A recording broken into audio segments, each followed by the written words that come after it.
Hello, everyone, and welcome to a very special episode of Podtacular, the unofficial Halo Universe podcast.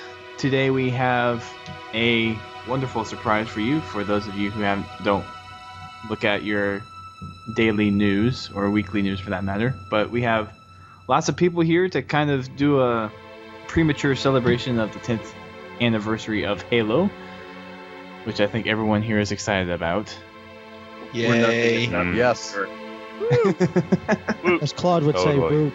It's time to party. Woot. Indeed. Woot.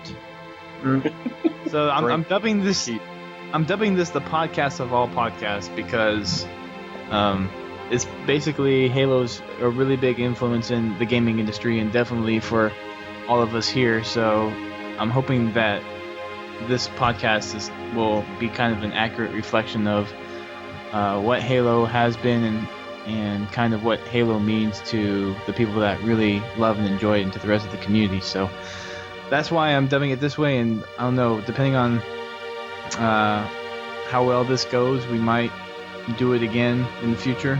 My God. You mean a 20-year anniversary? Maybe Skype will work by then. It's because it worked so well this time. I know. We'll be 2 hours late next time. We can start doing it in 5-year increments. When is Father's Day in 5 years? The day before then. Right. On it. That day. Such calendars. Yes. So anyways, we have quite a big panel of people here. We have 12 people on one Skype call, which is kind of amazing. And we might have more, because I have another person. Okay, we might have more. Oh. and we might get some call-ins from some other invitees. So we'll see how well that goes. And we're doing this live with a few, well, I say a few, it's a lot of issues. And we're... No. But we managed to get it. We have quite a few listeners on the line right now. So we're going to actually do some live Q&As later in the show after we do our whole thing. And expect this show to be longer than the average podcast of an hour and a half to 2 hours. We'll try to keep it succinct as possible, but if it's something that we go into the middle of the night and do, then... Listen, just own up to it now. It's going to help all night.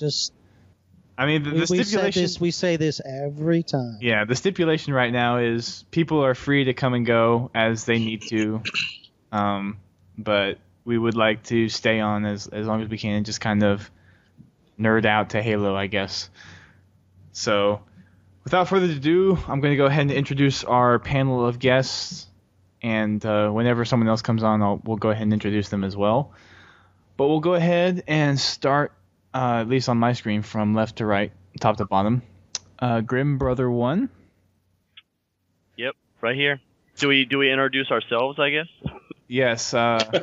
Introduce yourselves and say where you're from, what community you're associated with, and maybe a little background Halo story. I'm Grim Brother 1 on staff at halo.bungie.org. Not really Claude's right hand, more like his left leg on the site. Jesus. Yeah, no. I said the left one. He could have said the third one. Then it would have been really awesome. We just said his card piece. That's not getting front page. Can you cut that part out? No. Please start over. No. We're doing it live. That's right. That's gold. Also one of the community leaders over on the Halo Waypoint forums, and also the project leader on the ageofgratitude.com website. In fact, that site kind of started just as like this, just a big thank you. It's a venue for people to come and kind of talk about what Halo has meant to them. I know for me, just to make it short, really it's been way more than a game, obviously, game-wise. The story, I think, drew me in, but it was really the people and the community that kind of kept it going, and the ability to spend time with my family and my brothers playing as well, and the relationships that have formed over the years and opportunities and doors that have been opened because of it. So, yeah. All right. Next down the line is Louis Black. Yeah. Oh, you got it right. Yeah, thank you. I tried. I'm Louis Black. I'm a staff member on the GGN clan, Outcast Reborn. I've been playing Halo since the first one, and I like to drive the Warthog a lot. Like, I probably would consider myself addicted to the vehicles in Halo. I would concur with you. That's not a bad thing. I'm actually thinking about joining an AA or making up an AA for Halo vehicle addicts. Like Armor abilities? Yeah. No, we need the Halo running me over. Halo He runs me designated over driver. at least once a game. Yeah.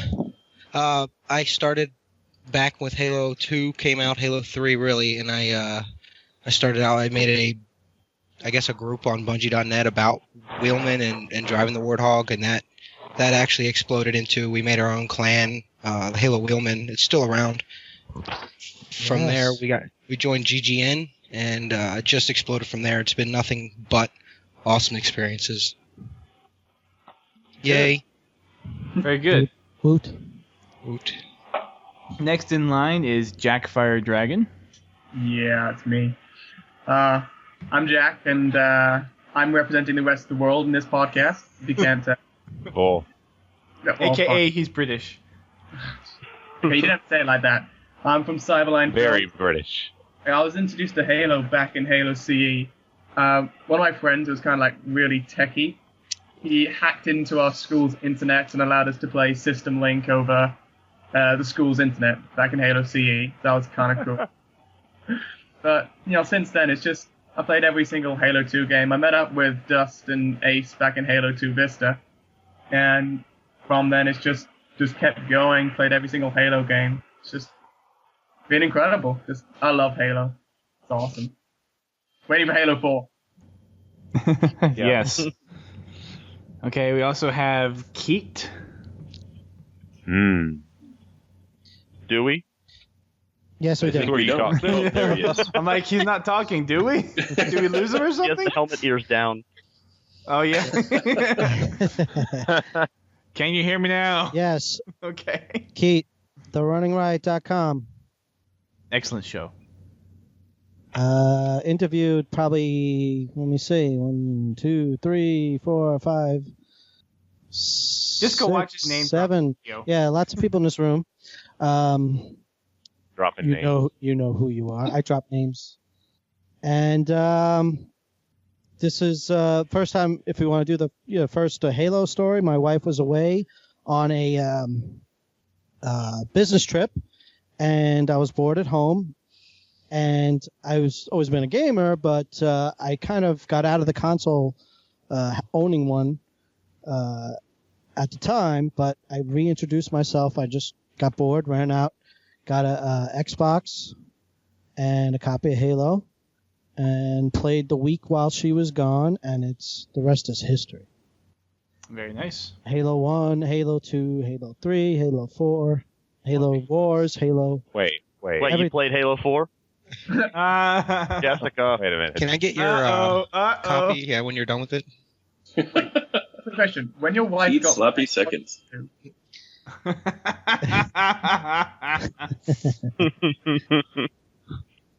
So when she came back, were you just like sitting there on the couch, just like, oh my god, honey, what is this?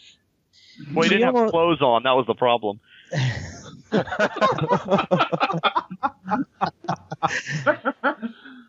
No, it was quite obvious that there was a new gaming moved in console 3 days? house, especially with the Duke controller, this big fat thing sitting on the coffee table. We're talking about the controller, right? Yes. I hope so. Yes. And yeah, I didn't even, when she came home, I didn't even get up to answer the door and say hi.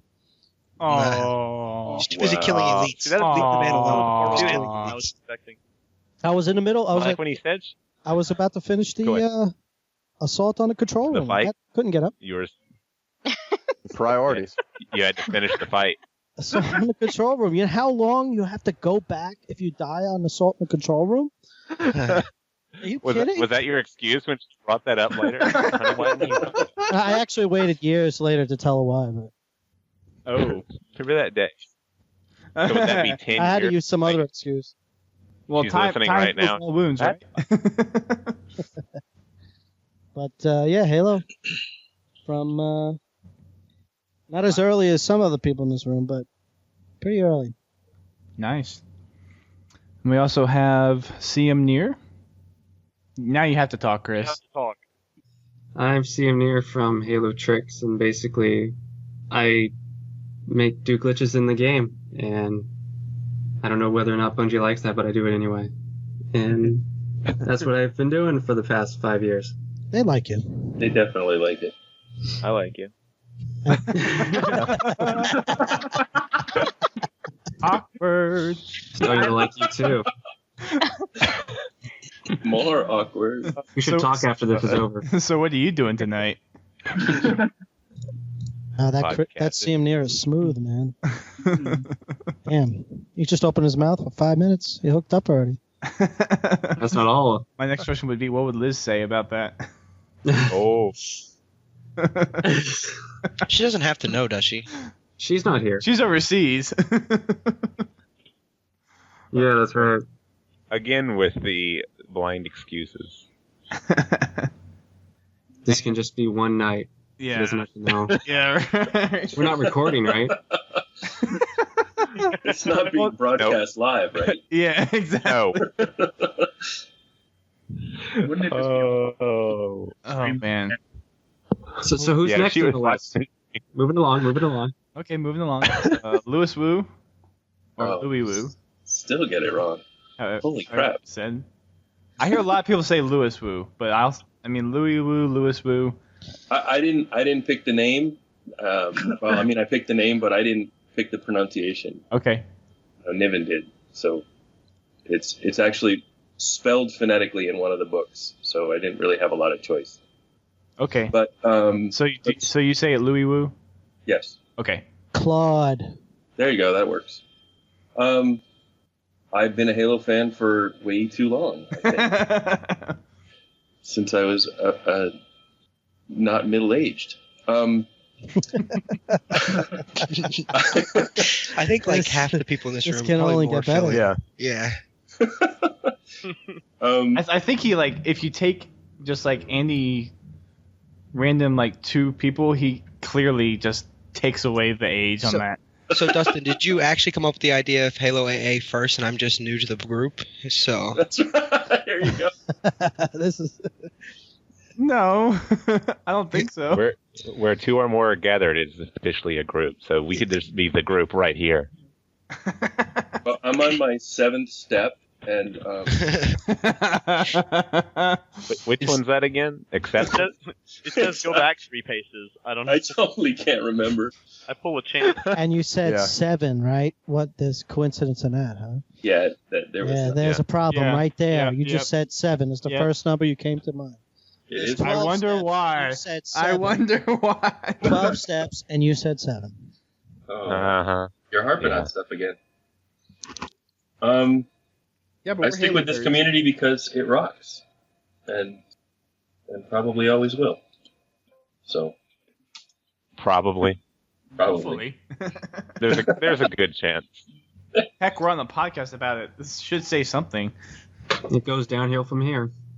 Oh, come on. Once you hit your 10th year high school reunion. Oh wait, I'm talking about something else now. Once you hit your 10th year of high school, what? that's the problem. There's when it starts to go downhill. I don't Played know a little too much Halo. I can actually attribute, well, not Halo. I can attribute Marathon. I can attribute the failure of receiving my PhD to Marathon. So Bungie has been screwing up my life for at least 15 years now. And here's hoping 343 can continue that process. Yeah.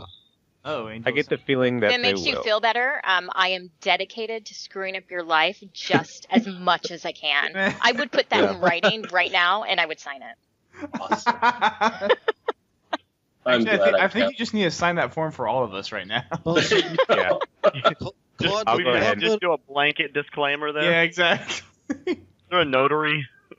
And anyone who comes in contact with B.S. Angel, talks with her, has to sign one of these forms, and she has to notarize it. She makes people sign forms to come into contact with her all the time. Oh. We weren't what you supposed to wanna talk meet about me? that. Yeah. NDAs and everything. Yeah. Sorry, you wanted to meet me? You're going to need to fill this out. You guys laugh, but just wait until PAX when all of you get that form. That's all I have to say. Oh, that's gonna be so much fun. Do we have Brother's maiden name? Why do you need to know that? You know, if Who is all everybody going here's to gonna be PAX? there, we could do a real is live PAX? version of this podcast there. Well, actually, that's kind of what. I'll bring my camera. You bring the goods. Whoa. What? You know what I'm Does talking speak. about. Yeah, I mean, I think I wanna- do. I'm gonna try to go. It's just a I'll be matter there. of if I can actually get There is no try. for the Friday. There's do or do not. There is no try. Wrong franchise. Just, War never changes. There Yoda. you go. No, that's No. Fallout. War. That's Fallout. To war. Only Sith talks in absolutes. Would you cut me? I'm in space. Okay. Space. Okay, continuing Space. down the line, we have OCR Precision. What's up, guys? I'm OCR Precision. I'm with Outcast Reborn. I'm a staff member along with Louie, and I've been Love that there show. just under 2 years now. And I started out, I was a youngin' when CE came out. I was around 9 years old, and I just started playing it for fun, you know, just at my friend's house, just screwing around with the Warthog and all that. And then Halo 2 came around, started playing that a little bit more. Didn't have an Xbox yet, but I went over there quite often, played pretty much all the time. And, you know, it was a lot of fun. It started out getting me into video games, and it was really the first shooter that I started to play. And then Halo 3 came around, and saw the limited edition 360, so thought, hey, yeah, that looks pretty cool. So, you know, I hopped on that, got that, and been playing ever since. Big on Big Team Battle, and then ended up running into a video on YouTube for Outcast Reborn. Eventually led me here, and found the GGN, and I couldn't be happier. You know, it's one of the best communities around. Here, here. Right on. Is it toast? But I already finished my beer. Right. Just touching. So go get another one. I think I may have to do that. Only if I actually like beer. Then we could have like a cross with Drunk Tank or something. Oh, God. That would be interesting. Okay, next in line is BS Angel.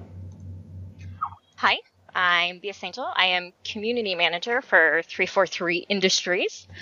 I discovered Halo back in CE. I bought an Xbox, and it came with CE, but I was actually so into Battlefront that I didn't play it. My sister came over one day, and she said, hey, let's play this game.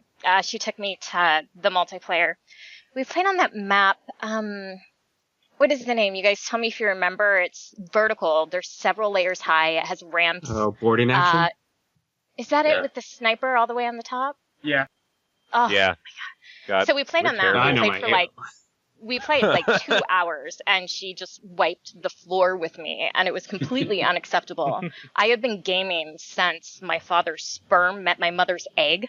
So even though I had not What did you have, an played- Atari? Was it an Atari or what? That's a different kind of Pong. I wasn't going to bring the balls into it, but anyway. And so it was completely unacceptable that I was not good at this game from the get-go. So I went into campaign, just played the heck out of it. Then, of course, Halo 2 came out, and I played over 13,000 games on one gamer tag of that game. That just solidified my addiction to it. I live and breathe Halo. I've only had this job for a little under a year, but it's always been my life, and it continues to be. I just think Very it's the good greatest at thing it. ever, and that's an unbiased opinion, of course. Oh, of course. Of course. Yeah. I don't get paid to play Halo, and I still play it. Us are that way, actually. But I'm always looking for that check. So if anybody's got the hookup, I'll take my resume. I'll send you my resume. The right people. We'll play Halo for money. Yes. I can see that sign. How do you think I got this job? Just sat out front of the office with it. Nah. Community on strike, or let me have a job. Well, see, Dustin and I would have like an even harder job because we'd have to put out signs like, I don't know, like Podtacular, pay us to talk about Halo on a podcast for 3 or 4 hours, like once a week. You know, $100 a show. That's Except what for we the need. part where we talk about Pokemon for a good hour of it. Oh yeah. Well, I mean, that might actually motivate Greg to get on at specific times of the day instead of having a whacked up schedule. 'Cause that's one problem right now, is just his schedule is just still not matching up. Okay, see, I'm glad you continued there because I thought you were going to say instead of having a whack, and I was just going to go kind of crazy there. Continuing down the line is the former host of the show and creator of Podtacular himself, Fumo Jive. Yep. Hey, Fu. Yeah, I started Podtacular in 2005 and ran it through 2008, and Dustin has been doing it since then. So here I am. It's not yeah, I mean, it looks. I got into Halo actually because my stepson bought an Xbox and got Halo 2, and I ended up playing it more than he did, and got way into it. Played a lot of big team battle. Got to the point where I was kind of like, I really want to be competitive at this. I want to get good at it, but I feel like I really need to learn a whole lot of the ins and outs of the maps and how to play the game, how to do well in a lot of different areas, and I feel like I'm not really there yet at the moment. So I went online searching for stuff, and at the same time, I recently got an iPod, and I was into podcasts, and I was kind of going, there are Halo podcasts out there, but there aren't really like successful ones. So I was considering, like, with all the podcasts I listen to, because I had like a 2-hour commute every day, I listen to a lot of podcasts, so I was kind of going, I want to give back in that sense, and I kind of have the skills to do it, so I might as well. And gave it a shot, and it ended up working out quite a bit at the time. But, we built a big community around it, and fortunately Death Storm picked up where I left off, and has really got a good thing going here. So. And we're trying. It's not as big as it was when you were doing it, but we're keeping the flame going, that's for sure. Cool, man. Oh, come on. Really? Owned. But yeah. Next down the line is Ace of Spades card. Oh boy, here we go. Yep, that's me, Ace.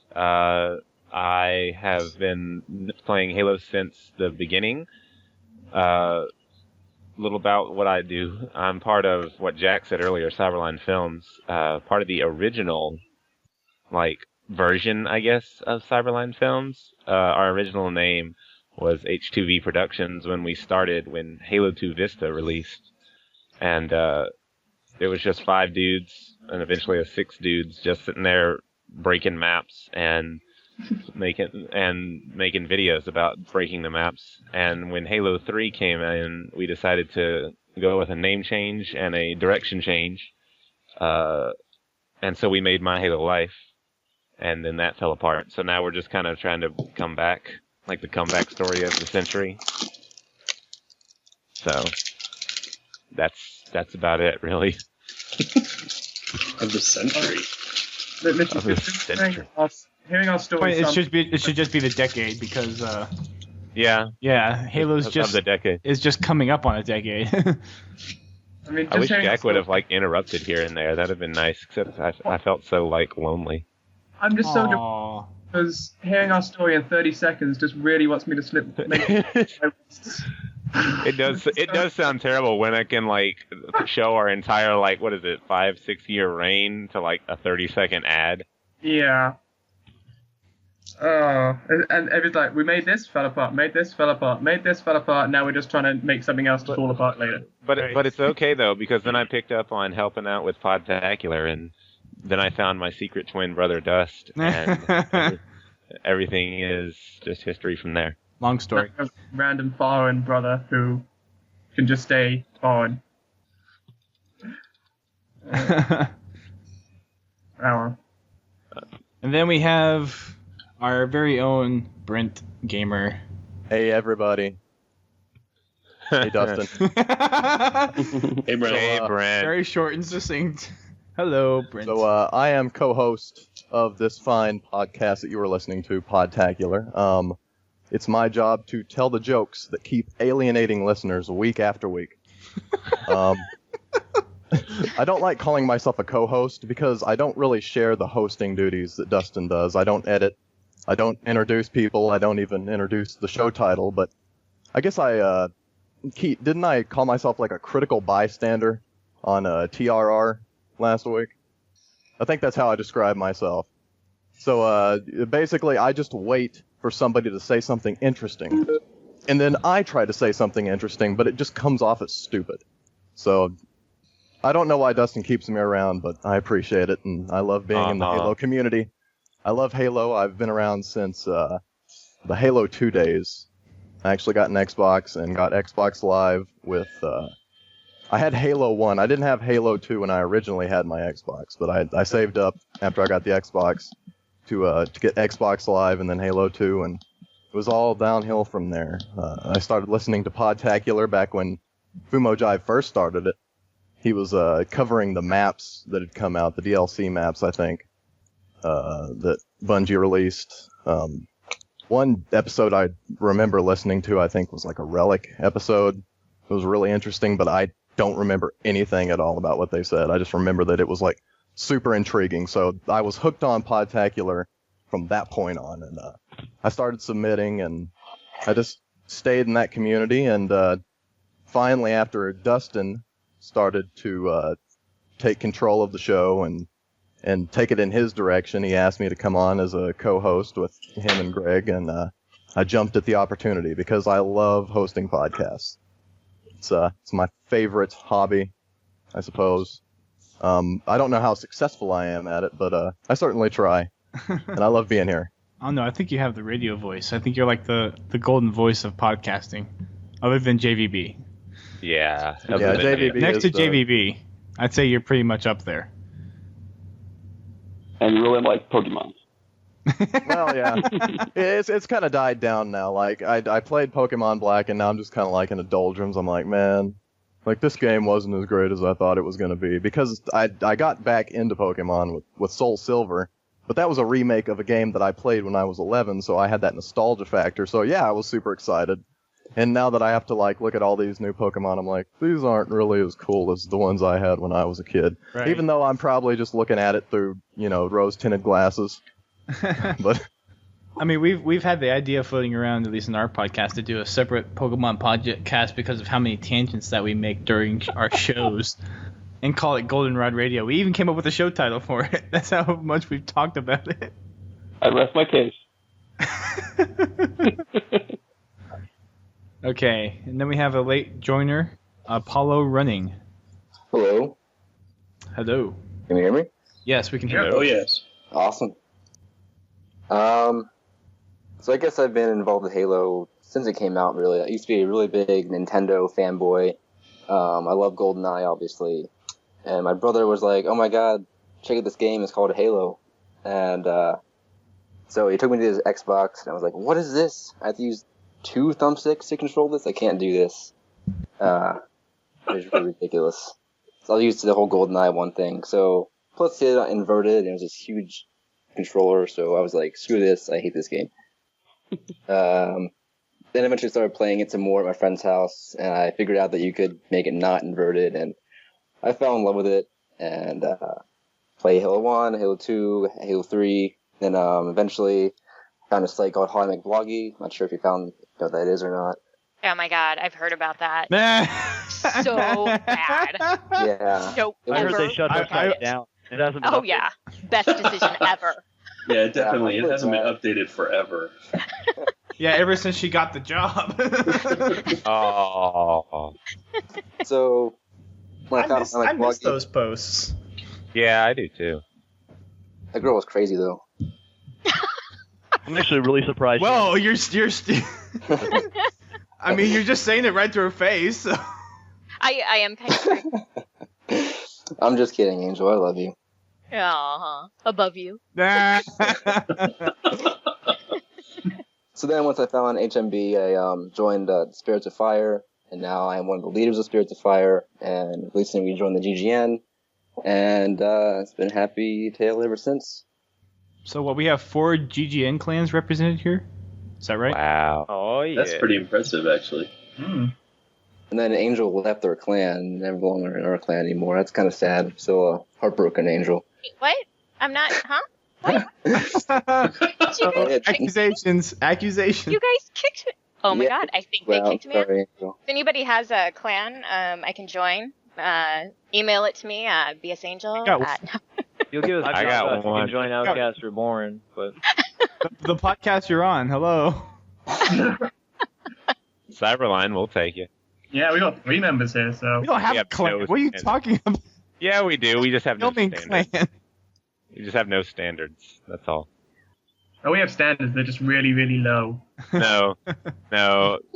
Qualifications to be in Cyberline are. That's Whoa. Those got Noise a notifications. someone's throwing a party. I'm in Jim Rockets. God, JVD. Totally break everything. My limits know no bounds. You have a Chucky. What the hell? And the father of the podcast, JVB. You know, Gentlemen. what's happening, everybody? So we're Sounds like you're at a party. Yeah. Or something. I imagine like JVB breaking a beer bottle over someone's head right now. I feel like I'm in I gotta do this show. So where are you right now? No, really. JVB, where are you right now? Are you like? I feel like whipping out.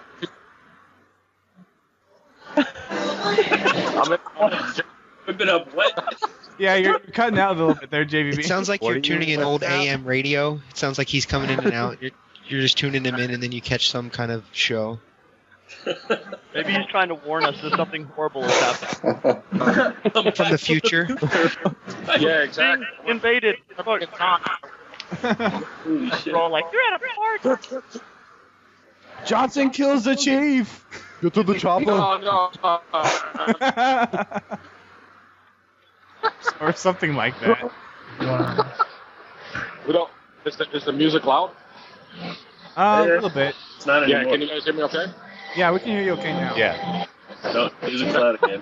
Yeah, So music- yeah. It's. I don't know if you guys have been to Johnny Rockets, but they play oldies music, Oh, I love and that then they place. have the whole staff dancing to a song. So you're on. So So you're on Sneaky Link over there. You call. yeah. They let me borrow some string and a can. Hey, what's going on? Very nice. Whoa. That's pretty cool. Oh, no, good, man. Good. I thought I recognized. Well, just in case you don't, I guess if you're using your phone, you might not know who. What was that? Uh, No, what I'll do is. Come on, baby. Sorry. That's a good song. It's Kylie Minogue. Turn it up. No, the original. Yeah, that doesn't But, sound like Kylie Minogue. But it's funny. I saw some people from Dual Shockers just came into Johnny Rockets, so seeing community everywhere. But what I'll do is, as soon as I get out of here, I'll call you guys back, so you guys don't have to withstand the talk that I am. no, that's fine. Take your time. It's basically an open lobby tonight, so you can come in and go as you need to. Yeah. Pretty soon I'm gonna talk lingo like 50s. If I call you Cool Cat Daddy-O, just forgive me. But before I leave, how's the show going thus far? We just got done with intros, so. Oh, nice. And here I am with To the Locomotion, right? Spoil everything. Just make sure you go easy on the homicide sauce. I'll tell you what, the chicken that we ate had homicide sauce. I think it was hot. Real hot. Too hot. That's too hot. But so give me a few minutes, guys, and I'll call back. I'll send you a message. Sounds good, bro. Oh. Okay. What was that? Take your time. You can stay on. You can call back. It doesn't matter. Oh, really? No, he's Moved him. An outro right there. That was still maybe the most exciting 4 minutes. Controlled by Johnny Rocket. Did he really just rickroll the podcast? Yeah, he just rickrolled the podcast. That's wins right there.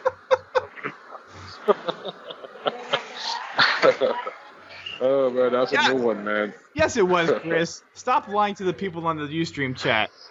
I've been silent. I've been quiet. I've been peaceful, at peace, zen. Yeah. Zen. See, the thing is, your whole talk lit up that same point. So. Yeah. So what's the topic of discussion so far? Well, we haven't gotten to Rick Astley. Like I said, we just got done doing intros and everything. So you were our last one for the time being. That must have taken about an hour, right? With so many people. 30 minutes to 40 minutes. Wow, intros. Yeah, I know. Yeah. So it's going to be a long show. So who do we have? You know what? As a matter of fact, why don't you do them intros all over again? There you go. We have Grim Brother 1, we have Louis Black, we have Jack Fire Dragon, we have Keat, we have CM Near, we have Apollo Rising, we have Louis Woody, we have OCR Precision, we have BS Angel, Fumo, Ace of Spades, and Brent Gamer. Nice. Awesome. So we have 14 people. One Skype call is just utterly amazing to me. That has to go down as a big. Thank you. Thanks. That has to go down as the biggest podcast ever. Yeah. That's what it was billed as. Yeah. See, I can add this to my podcasting resume. The first time podcasting while paying a check, paying the bill. That's talent. I should put courtesy of Podtacular, bill it to Fumo Jive. Yeah. No, I mean, if I am able to make it out to Halo Fest, I think if like a roundtable discussion, I'll bring my podcast and we can do another podcast that's somewhat to this. Hey guys, give me a second. They're playing "Staying Alive" by the Bee Gees. I'm gonna go dance now. Hold on. Okay. Go break it down on the dance floor. Can you hear it? Yeah. Yeah. Yes. All right, give me a second. Hold on. Podcast put on hold so JVB can dance. Oh, that's great. That's great. Don't worry, guys. It's okay. Right. I almost stop dancing.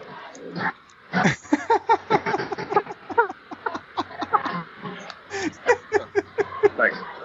Everyone that's watching this is probably like, what the heck? There we go. What's funny is he plays the same music when he's playing Halo. Oh, really? Just blast that stuff. Just I'm on a perfection. Halo. Say the law, fools. Yeah, well, now it's more peaceful. Or at least a little more quiet. Sounds like it. Well, yeah, but now they're screaming in the background. That's not quite as healthy. Yeah, we're at a mall in Queens. So the only thing that might happen now, because we're going into the parking lot, is that I might get cut off. So if I do, I'll send another message out. That's fine. We're here all night, as far as we know. We'll be here till Father's Day at least. Well, I feel like I interrupted the show. Nah. There's always room for the godfather of podcasting. Nah. To interrupt, we would have had to have a clearly defined start. Yeah. The hell is going Chris, are you on? drilling? Yeah, Chris is like being a DJ over here of some kind. Sound like somebody was like doing surgery. Quiet over here. Yeah. I'm at Zen. My wife just walked into a store, ladies' dress store, so I'm gonna do the husband thing and stand outside and podcast. That's awesome. Nice. So, Awesome. Look, not many people can say that. yeah. So, all right. So I'm not gonna interrupt anymore. Go ahead, guys. No, it's fine, bro. Okay, so that's pretty much our panel of people that we have on the show for tonight. We may get one or two more, but I think, as far as I know, this is pretty much everyone that we got for the show tonight, which is pretty good. 14, I think, is a pretty good number, and Skype's actually holding up pretty well, which is a good sign. So, means that we should probably do another one of these in the future. Anyways, on to the main discussions of the night. There's going to be kind of 2 or 3 different main topics. One of which is going to be kind of centered around our own experiences with the Halo storyline, and another one's going to be kind of dealing with the multiplayer side of things and how Halo 2 introduced clans and how multiplayer evolved over future games. And then we're going to focus on the community aspect of Halo and stuff like Forge, podcasting communities, machinima communities, and any other kind of Halo-related community that you can think of. So those are our 3 main topics, and I'm sure we'll have tangents here and there, because that's just how we roll. So to start off, oh come on, really? You might as well throw in some Bee Gees while you're at it. It's some real music.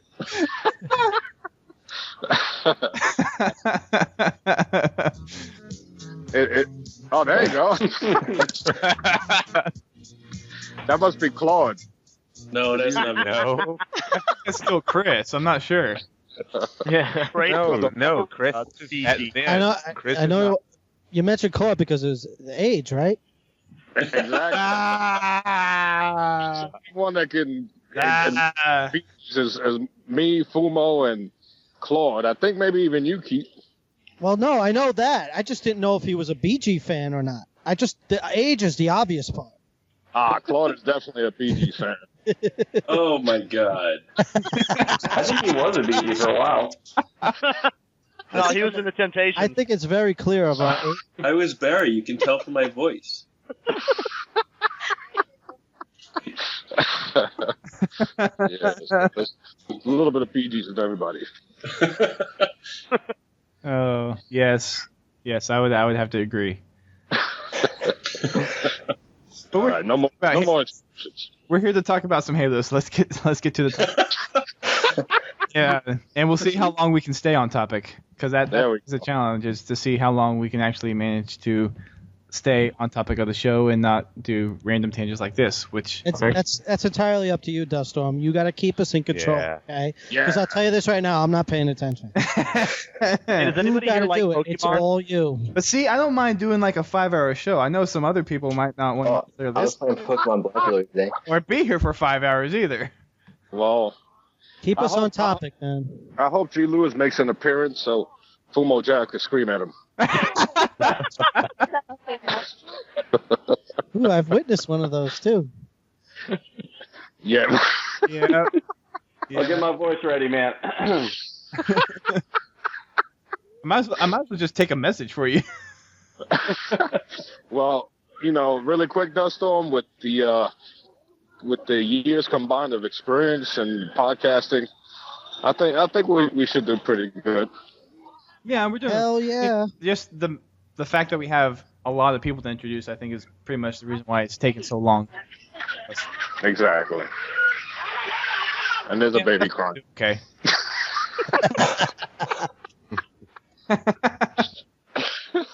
Go ahead, sorry about that. Not a Podtacular podcast without a baby crying sometimes. Exactly. It's going to be Duststorm in a minute.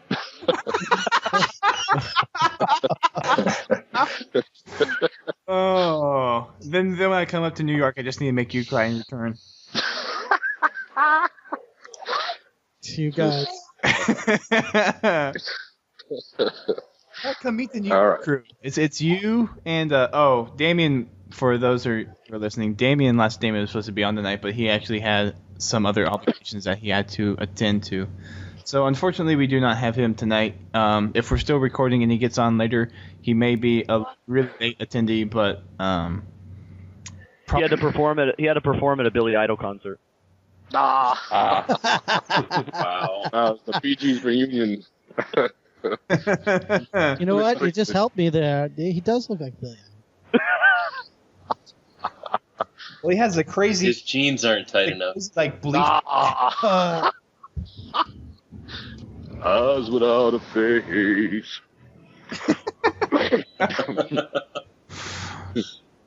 All right, go ahead. Big shout out to Damien Lacedemian, baby. And we'll try to get him on the show here over the summer since he wasn't able to come on this show. And we will go from there with him. But other than that, we tried to get some other people. Some of them we just weren't able to get to. Others didn't reply. But I think we have a pretty good representation of a large majority of the Halo community. And I think this will be a really good show. Oh, we're getting started? Wait, gonna be? Yeah, we're getting started. Here we go. Let's Here we go. That sounds like a defined beginning there. And I was just listening to some music. Can we take 5 minutes for a bathroom break real quick, guys? Commercial break. Before we get started, can Gunners, glasses, buy them. Storm, we better listen. Can we have a moment of silence for the Halo anniversary? I got my If you go, turn your mic off. Remember that. We actually had a few times where someone would have to go up and go to the restroom, and we can actually hear them take business. Oh no! You told me you wouldn't bring that up again. Yeah. I thought we weren't going to talk about Really? that. That happened on the post-game report. That was 2 episodes ago. What the fuck? Oh, nice. Somebody's got a wireless headset. That was pretty tasteless. Sound like Godzilla was urinating. Flush mute. Topic humor. Mighty strong stream you got up there, brother. Oh, God. Oh, Randy Savage. But I was forest fighter. Okay. May he rest in peace. Him in honor of him. Oh yeah. Oh yeah. So I had the Randy Savage glasses, shirt. Dude, JVB, you're totally a wrestler. You totally look like a wrestler. The I look more Podfather like a- sounds like a he wrestling. looks like someone I wouldn't want to get in a fight with or piss off. Well, Yeah. He's I concert with. don't know about that. I'm somebody you wouldn't want to get in a bubble bath with. No, just there's no running. Ask my wife. Yeah, that's just what I'm going to do. Oh, Next time I see her at PAX East, I'm like, yeah, right away. JVB doesn't remember anything he says in podcasts, but he did say. I remember a few things. That I will you definitely. that one you better remember. Oh yes, she's standing right next to me, so. Oh, good. I thought she was inside shopping. She's always Oh, right no. next to you. I thought they were in the bathtub. Talk about asking. Bubble bath. Really? Who's doing the whole? What? Who is that? That was his wife. I don't even. I think I know Chris. I think Chris just has a soundboard for things. Because he's not talking anymore either. Here, what? What's going on? Nice try. Nice try. Yeah, exactly. You know what's I have funny? a lot of sound effects. We've lost talking about since we started talking about this. Oh, I do a lot of Foley recording. I don't need a full recording of someone taking care of business. Thank you very much.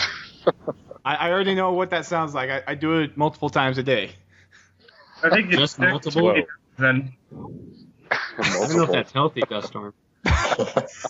Yeah. about That's a that. You might want to get that checked out if you're doing that like tons of times a day. Especially if you're also hearing it tons of times a and day. you know That what? means you may You not gotta be doing conserve it. water too, man. Stop flushing all the time. Yeah, Just let the Flush it flush once a day. It's mellow. protect Be the careful. environment.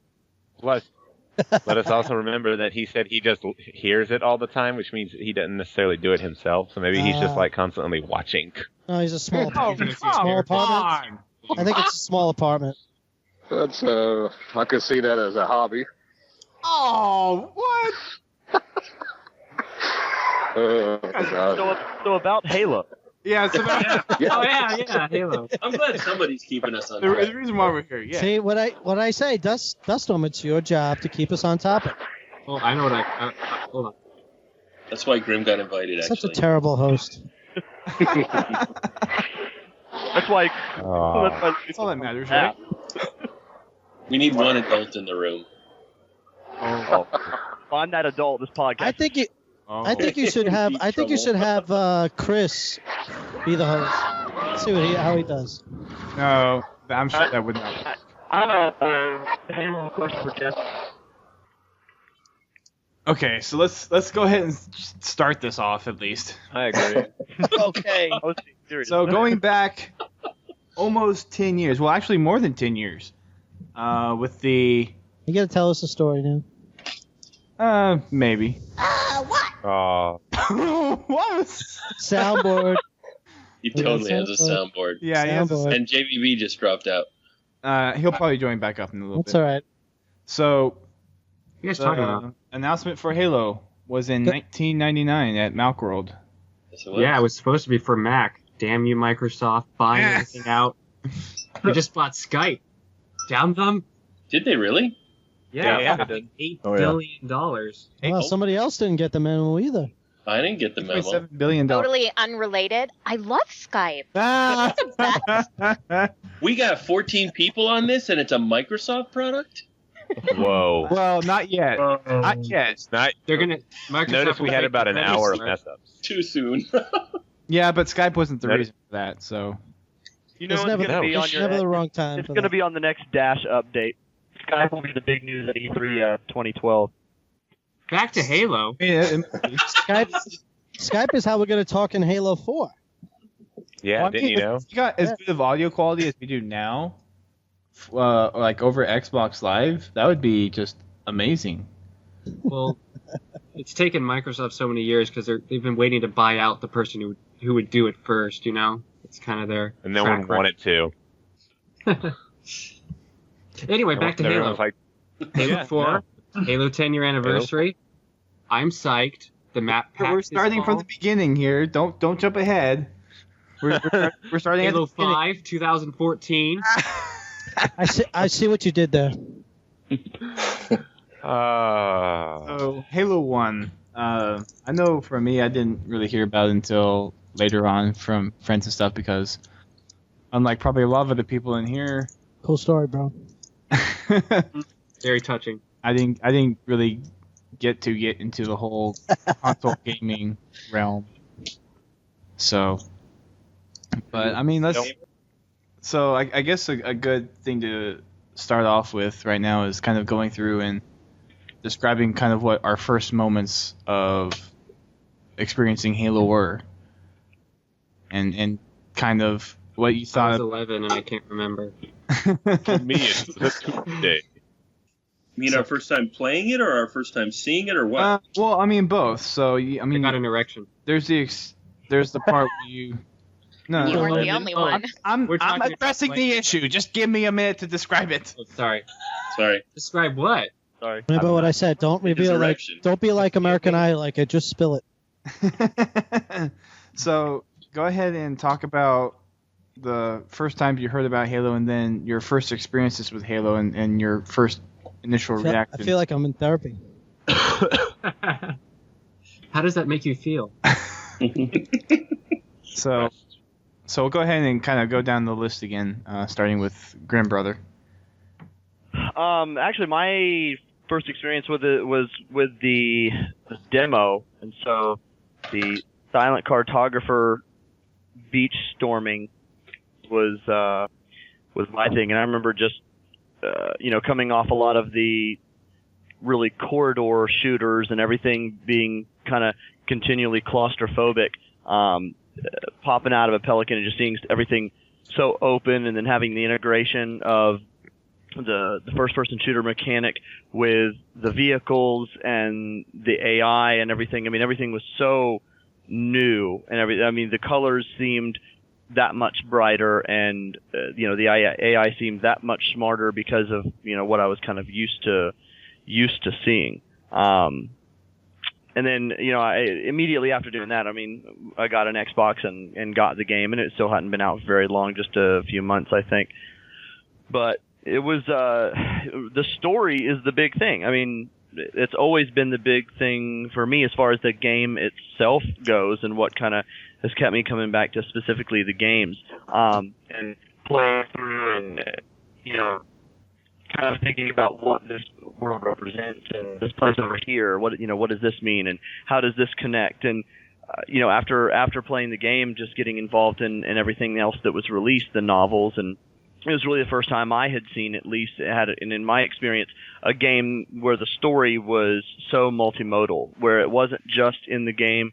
I mean, you had things that were, quote unquote canon in the game manual, and you had it in commercials, you had it in the novels, you had it, and it kept kind of growing and growing. I mean, I know lots of other franchises have done that, but just with my experience, it was the first one that I really kind of got into. It was, it very quickly became my Star Wars. So it became very easy to continually go back to it, even without having necessarily, back then, any of the online capabilities. And then, of course, the LAN parties were ridiculous. I mean, that was the big.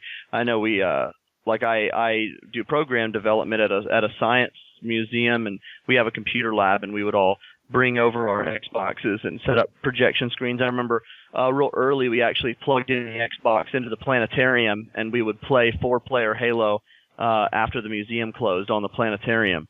And nice. It was awesome. What was great was we would put the stars up at the same time, so you had Halo, and then the rest of the rest of the dome was covered in stars. So you just get this really awesome feeling, and again, cool.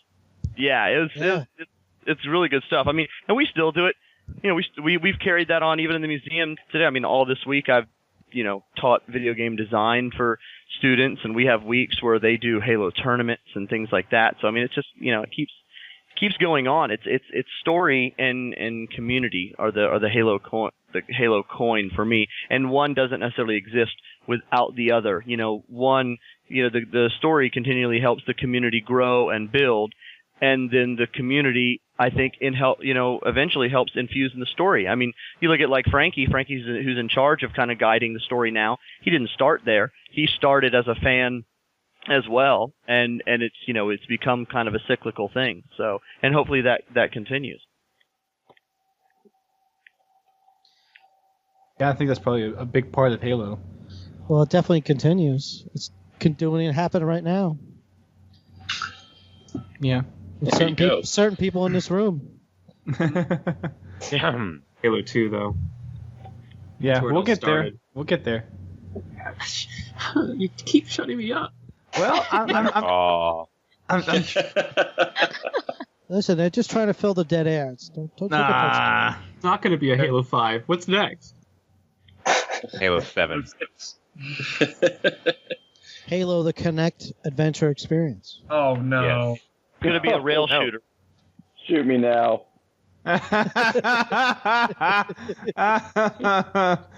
Oh man. Tells you a lot to keep him crying, you know. Wow. Dang. Okay. Hey Brent, where are you? Back me up. Oh, I'm here. Oh, back him up. All right. Okay, so Louis Black, your turn. Well, he pretty much said what I was going to say. So. Okay. Thanks. Okay, moving on. I don't think anybody Moving wants to on. follow Okay, Grim so Brother. next one. Jeez, forget that. All right, I'm gonna be in bed by midnight. Nice. Why am I going All right, last? next.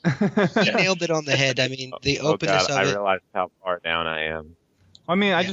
I just know I have a different kind of experience with it because I got into it later than everyone else. So I'm just giving everyone a chance. I'm gonna talk about that. My brother-in-law bought the game, and I mean, well, that's how long? 10 years, right? Wow. I mean, I've been married while Halo was still going on, and of course my wife hates it, but we were just boyfriend and girlfriend at the time, and I went over to their house, and he had it. And right away, you are open up the colors, like he said.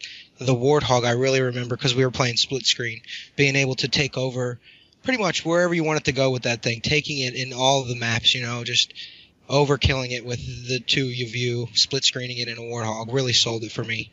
And then, of course, Halo 2, the Xbox Live, having a friends list, being able to get on and automatically know you've got 2, 3, 4, maybe even 8 guys got your back and you're going to go do the same thing and work as a team. And the communication, all of that stuff seals in. And then, of course, from the friends list comes the communities, and your friends list goes from 100 to a couple thousand, and you know these people, and you see they've got a party. Let's join up and make 16. Halo is really amazing, and that's why I want to talk. Yeah. Okay, Jack. Well, I mean, who knows when Halo PC came out in terms of Halo Xbox? 2004. Yep. Was that a year later, or That was 3 years later. Wow, it came Yeah, it was 3 a couple years later. Okay, I mean, I got first introduced with Halo PC, but it was just amazing for me how many times. I mean, we just play the same maps again, just play Blood Gulch, Death Island, pretty much constantly. And it's just amazing how just those maps, because you're playing with friends, you don't actually need to play different maps. It just basically brought our whole house together. Actually, it sounds really cheesy, but actually united our whole house, because when I stayed at a boarding school, you stayed in separate houses, so literally our whole house just became engrossed in this one game. And we had lots of conflicts before, but actually Halo united our year, which was kind of weird. But God, it's gonna bring a tear to my eye in a second. Oh. Aww. But All right, first one.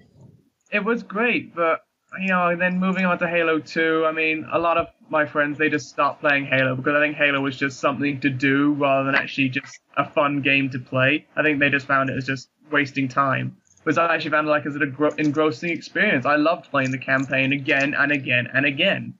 I mean, I'd finish it and then I'd just go back and start it again. You could just play it over and over again. I mean, I'm going to do one of your campaign runs, Dust. I'm going to start with Halo Reach, then go Halo 1, 2, 3, ODST, and then... I'm doing doing a legendary run through. I'm going to do commentation. Wow, I can't still say that word. Wow, commentary with it.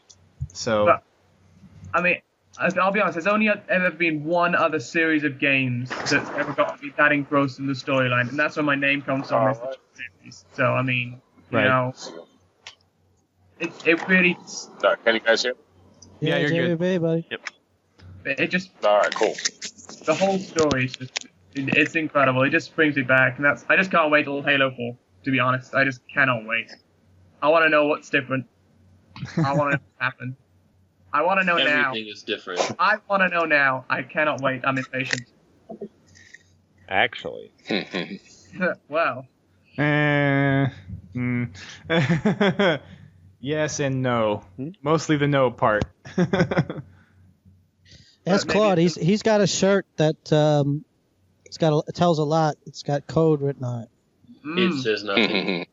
Is it like the code of the Halo universe? No, of the next Bungie project. I don't know more of what it means than you do, though. So all I know about Halo 4 is that John is going to fight Unicron. There you go. That's about it. That's an interesting twist. Oh boy. Okay, Keith, your turn. So I never thought the story of how I got into Halo was interesting. Just, like most stories of, Halo, like from the beginning, and not to take away from anybody's story, but like, I think it's quite obvious why we all like Halo. It's fucking awesome. But there's a bleep. There's the first bleep of the night. Wait, we can cuss? But the thing that gets me, the thing that I like to hear is I just started playing from Halo 2 on. Like they just first got into a Halo 2 and then they went back and played Halo 1, and that kind of relationship with Halo shows you, for me, just shows how awesome Halo was. I mean, we lived in a Halo, the CE, not playing Xbox Live, nothing, all by itself. And I didn't play with anybody else. I didn't have any LAN parties. I just played with me, my brother, and my younger brother. And we loved it. We played Hang 'em High to all hours. My brother's night before his wedding, we played all night. Just Hang 'em High. Jesus. But it was only the three of us. Nice. It's a good map to play before a wedding. See, I didn't think of that. That's how awesome we were having a good time. We didn't even think of it. We were playing robotically, Hang 'em High. It was so awesome. So, when I hear a lot of fans who just got started Halo 2, just got started with Halo 3, and I like when I hear that they did that and then they went back. So for me, we've been hearing, we hear a lot of the people who've been there since the beginning. But I know I have, but I like this community going in. It's going to be next generations. I'm definitely talking to people who are only been playing since Halo 3 and got the fever. So it's not going anywhere. So we're going to have more and more of that. So I think this is it doesn't matter where you started. That's what I think. Yeah, just not to cut you off, Keith. My 9-year-old son, I believe, finished all the Halos, with the exception of Halo Wars. He's 9 years old, and he started with, I believe, Halo 3. So he actually has more Halo knowledge than I do. See? Well, that's another thing. I do plan on passing it down to my children, actually. And they've watched all the cinematics from Halo to Halo 3 and Halo Wars. Halo Wars is a great game to play. And watch your kids watch the cinematics. Oh, man. Yeah. As far as a... cinematics. It's just the story of it, It's kind of a slow-paced story of a thing that they can watch. Otherwise, I wouldn't play it. I'm definitely not an RTS guy. I mean, so yeah. So I'm not saying Halo Wars was awesome, but I can't play it unless I have an audience. I mean, just watching the cinematics from all the Halos just makes me want them to do a Halo movie more and more and more. Halo Wars had the best cinematics. Yeah, it definitely did. I mean, even if they just basically collaborated. I would be okay if Blur did a Halo movie. In all honesty, you could almost do a little more justice to the exaggeration kind of some of the forms. Not to mention that then you have no excuse but to use all the original voice actors. Yeah. True. I call for Mel Brooks. As who? As long as it's not M. Night Shyamalan. As Yogurt. The twist is that Halo doesn't exist. Halo's in your mind. Oh, Anthony. Oh, okay. He should be Gravemind. That's what the Gravemind. Have Mel Brooks be Gravemind. I mean, I guess. Bob's a great mind. And we'll get into the merchandising Halo movie concept a little bit later, but just kind of off the cuff, real quick. Do you guys think a live, a Broadway play of Halo? Oh, wow. Let's have the live Spider-Man- action. Let's have the Spider-Man crew do it. I mean, like Yeah, live that went action so well versus. last time. So, like live action versus CGI. Which one would you rather prefer a Halo movie? CGI. CGI. Live action. Yeah, CGI. You guys all suck. All the way. CGI. All the way.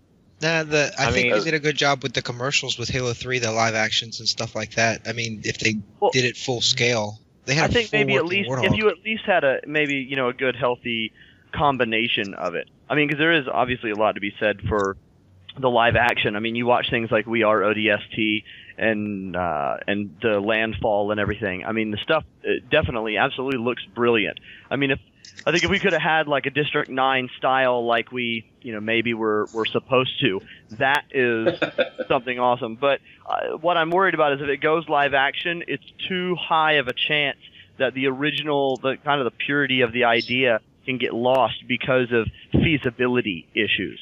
The numbers are not with us. But I mean, live action. The weird thing is, all the live action stuff that's come out so far for Halo has been spectacular. I don't think there's been a single one that's really been a disappointment to anyone. Oh yeah. That I can think of. Well, and not to take away the credit of those who created those live action sequences. You're talking about a 2-minute segment. Try doing that for an entire movie, then you would see the weaknesses of either the You got to do more close-ups. story arc or whatever. You got to do more. Mhm. You got to be more intimate when you In a 2 minute shaky camera plot, thing. That's character not development. Yeah, in a 2-minute segment, you don't have to worry so much about film. Yeah, you can boil something down to the essence of what is guaranteed to work. Exactly. You're getting straight to the point, and you're providing instant action, cutscenes, and I mean, granted, they're beautiful, and I would love to see a live action movie, but I'm just so afraid of what can happen. Well, something like the Halo definitely Wars agree. cinematics or the Starry Night trailer or something like that. I think would be brilliant.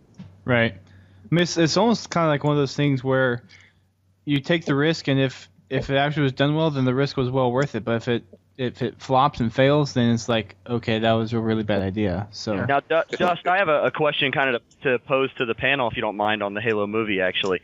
Would you guys rather, and I think all of us being kind of, Halo purists to a certain extent, or at least like super, appreciative of it, would you rather the movie, if it were to be done, to retell the main story or retell something that, real fans are all too familiar with?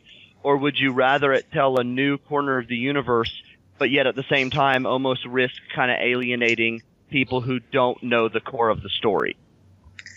personally, I would say almost a rewrite. Yeah, I think like off the books. You got to stick adaptation. Like a Fall of Fate kind of scenario, something like that. It has to have Master Chief as its main character. It can't differ from that. And we already have the Halo Legends stuff, which is supposed to be kind of side stories of the universe anyway. So we already have studios Angel, that are. You have your notepad out, Angel? You start with the prologue of the Fall of Reach. Then you go into the Master Chief story. I mean, we already have a lot of these studios working on these side story stuff and partnering with 343 on doing a lot of these side stories. So why not go ahead and where some of the books fill in the gaps, make the movies around those. I mean, on Podtacular many moons ago, I had made the bold statement, no pun intended, of comparing the Halo universe to Star Trek, to the Star Trek universe, and how there can be so many different ways to branch off. Now we're seeing that, and the possibilities are endless now with Halo 4 being a new trilogy. So it doesn't necessarily have to be exactly Master Chief and his story, because it's kind of been told many different forms.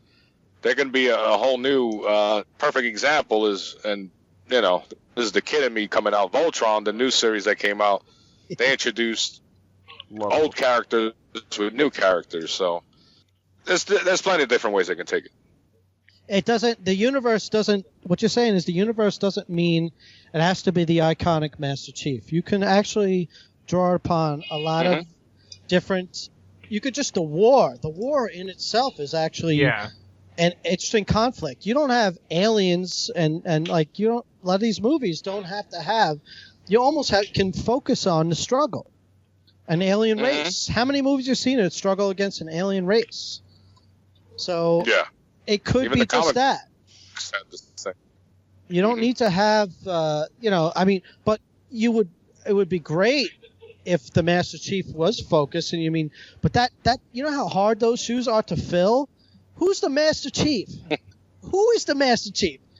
Only Chuck Norris. Show enough. The Master Chief. There is nobody else. Who else? But how would you know him though? Because he would be in the power armor the whole time. Yeah, as far as I'm concerned, you keep him in that suit the entire freaking time, and you have Steve Downes do his voice. Yeah. Otherwise, don't even do it. I would rather see a movie on the insurrection if you were going to have somebody else voice him. Steve Downes could use the money. Actually, he will be the voice. Don't worry. Well, you could have. I mean, no matter what, you can have the key people. I mean, Cortana obviously is a hologram. You can have Jen do that. You know, you can have Keith David do the Arbiter. You can have, Steve do Chief. I mean, that's not the real worry. When you get to casting people like Johnson or Halsey or whatever. Yes, Samuel L. Jackson. Samuel L. Jackson. Mace Windu. Oh my God. I didn't know he was I'm sick of these snakes on the wrong movie. Oh, sorry.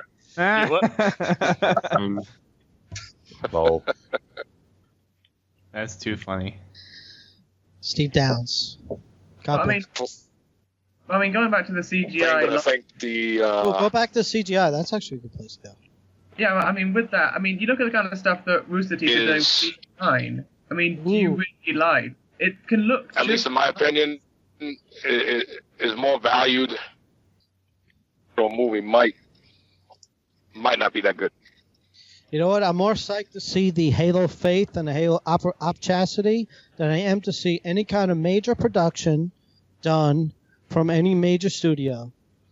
Yeah. When it comes to Halo, just because it's a new way to do. It's a new way to do movies. Well, yeah, and a lot of these smaller like indie studios, or they have the passion for it, and they're willing to spend the money. Granted, they don't have as much money as a lot of these other studios, but they're smart. They know how to use their resources effectively, and they come out with some really interesting and good things. Well, they can afford to take more risks, I think, as well, which is where you find Hollywood faltering a lot. And in all honesty, I think a perfect venue for something like this would be if they came out like with a second edition of Legends, but instead of doing it animated, do a collection of 7 live action / CGI shorts.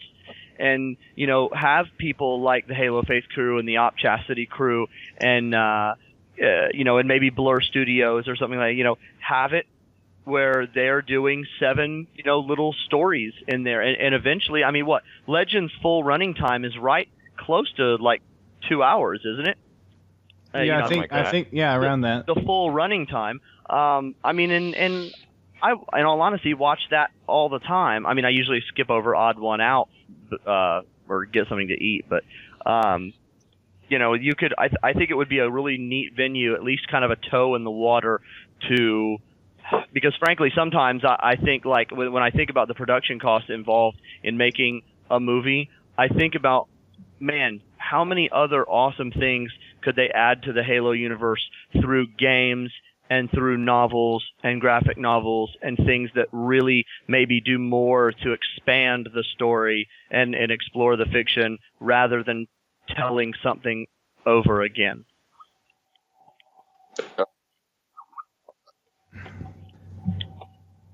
I don't know. I would personally like to see some of the stuff kind of around the storyline that the books tell kind of be included, because that stuff is really stuff like that. Yeah, that stuff is the kind of stuff that's really. The books are amazing. Yeah, they are. And you could do so much and add a lot to the dynamic of the books, where you're not really taking away from the storyline that the books have, but you're adding on other things to it with the visual appeal that you get with a film production. So. Well, I think you're seeing a little bit of that from 343 with like them turning the Evolution stories into the motion comics.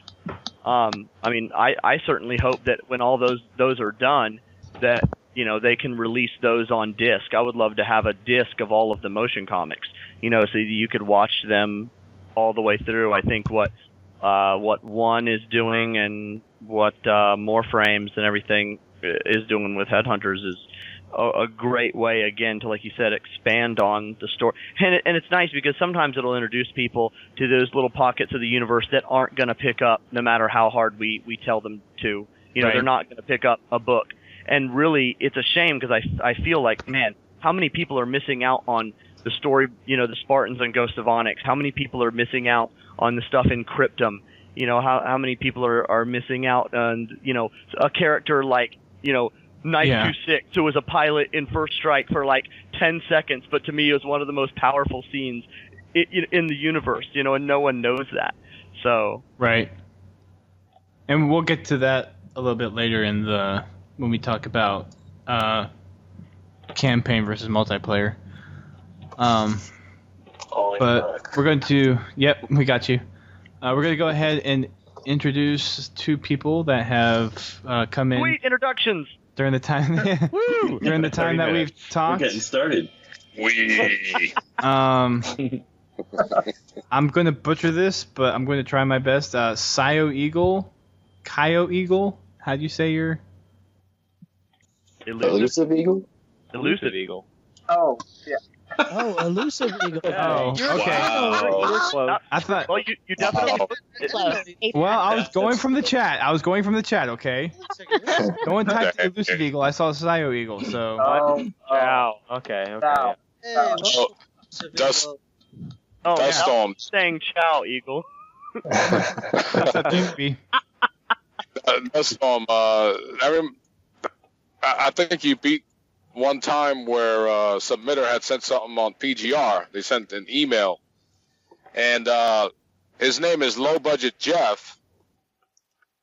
Somehow I called him Broke Ass Jeff and totally butchered his name. So, but that's totally accurate. That's not What's a problem. funny is it still meant the same thing. Yeah, that's right.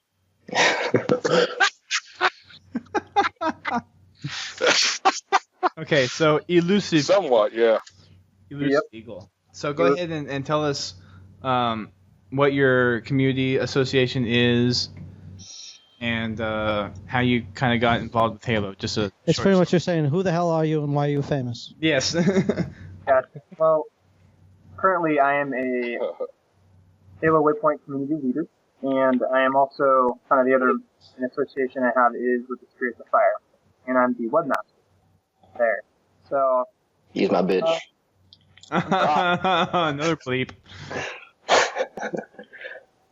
I was just going to say that I've also been a member, been a part of HBO and Bungie.net and How to Make Blogs for years going back, even more as a lurker initially, but then certainly within the last few years being more of a community interaction / participation type situation.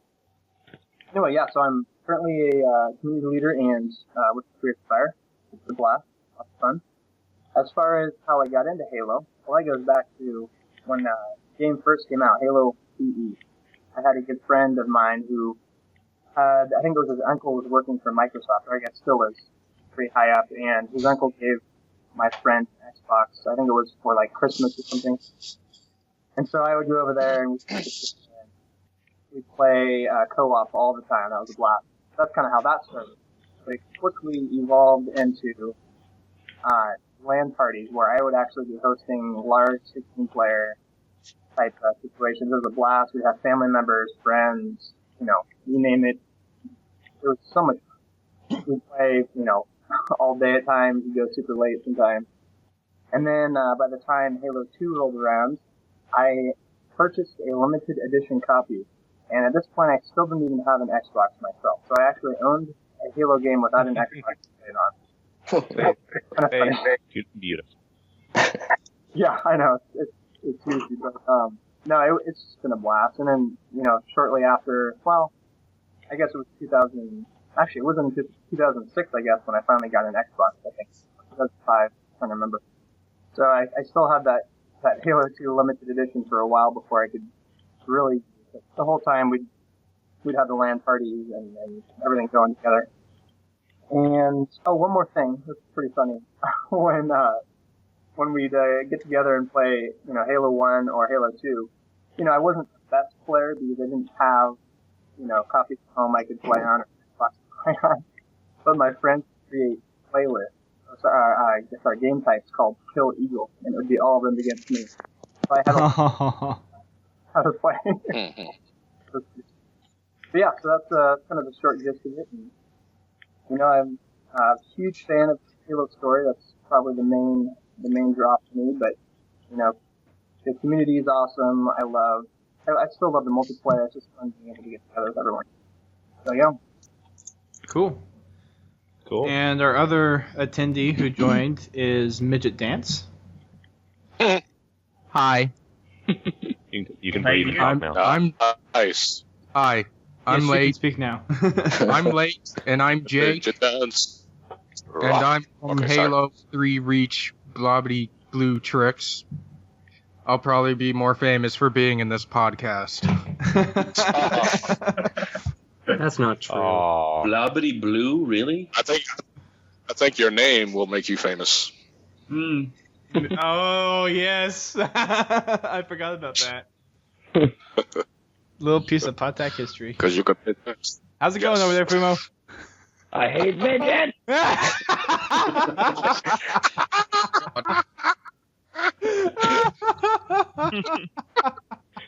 That's just beautiful. Oh, boy. Okay. So, back to where we were. Chris, I think it's your turn to do your... You have to talk. Yes, you have to talk. Can I just play a song? What am I talking about? I think, you know what, you can sing a song about your Halo experience. Yes. No, I will not do that. What am I talking about? Oh, come on. BGs. No, I like BGs. My first experience is... My first experience with Halo? Or just... When you heard about it or you first played it? That was a long time ago. So was the moment we started this podcast, but no one.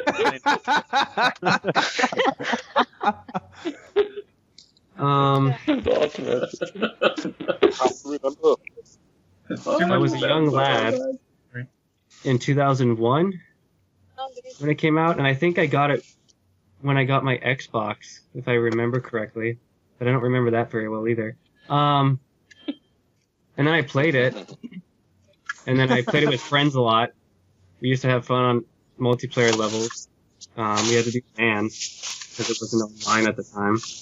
My favorite map was Damnation, which is coming back in the Anniversary Edition, which I'm very excited for. Yes. Yes. I can neither confirm nor deny that rumor. It's in the trailer. She can neither confirm nor deny that trailer. Jessica, I just want to know: Are we getting a special edition? Are we getting what? Are we getting a special edition? Can we pre-order, a special edition? Is it just? I can neither confirm nor deny that rumor as well. That's what she said to the last thing that was confirmed, so it's confirmed. Yep. Okay. Yep. One thing. That's Halo logic. One thing about Microsoft employees, they have mastered that phrase. We do not comment on rumors or speculation. I can neither confirm nor deny that phrase. Exactly. Yeah, if you can't say that sentence 5 times fast, they won't hire you. Is that like the speech exam that you have to take? If you can't say it at all, they deport you to France and gave you early versions of the game. It's all in the 4-hour film to make you watch about that one phrase. The benefits of saying I can neither confirm or deny. If you don't know the phrase, your name is probably Tom Morello. If you're not sure, neither confirm nor deny. If you are sure, neither confirm nor deny. Your Confirm or deny is your friend. If anything else, confirm or deny. What do you want to eat for lunch? I can neither confirm nor deny what I want to eat for lunch. I can confirm the derailment of this topic right now. There you go. I can neither confirm or deny whether or not we are on topic. Can't you say anything else? I can neither deny nor confirm. Everything I say is You just got fired. On the top. You said He's it wrong. dyslexic. Give him a break. Oh. Aww. Aww. Buzzkill. Okay. There goes that awkward silence, that particular awkward silence. Yep. This is right after I just tweeted to everyone, hey, we finally have some heavy Halo talk going on.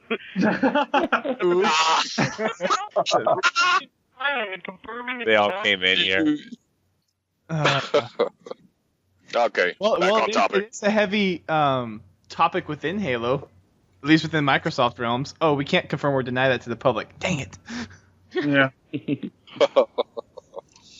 Okay, Louis Wu, you're next. Uh-oh. The God. You should call him Sir Louis Wu. There you go. Sir. I've been There you knighted. go. Keep the man with some respect. I think... Senior Louis Wu. Hey. I'm saying respect. Get off my lawn. I'm not talking about your age. I'm saying it with respect. Okay. As in a superior rank. There you go. And gray hair. I did not say that. I think my first experience with Halo was the Cortana letters in 98. Wow. Yeah. Wow. So there you go. Or maybe that was 99. I can't remember. And you were expecting it on the Mac, weren't you? Woo I win. was expecting it on the Mac. That's true. But it's okay, because it worked out pretty nicely on a console.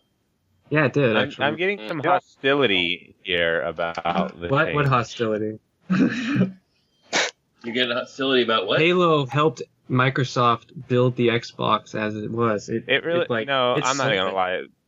Yeah, they were like, here's our Xbox, and everyone was like, and they were like, oh yeah, it's got Halo. Holy crap. That's the reason I got an Xbox. Halo. Without Halo, Microsoft would have just gone a real quick Sega route and got out of the console building and just focused on software. That's almost certainly true, but I really don't think they knew that when they bought Bungie. No, they didn't. Not.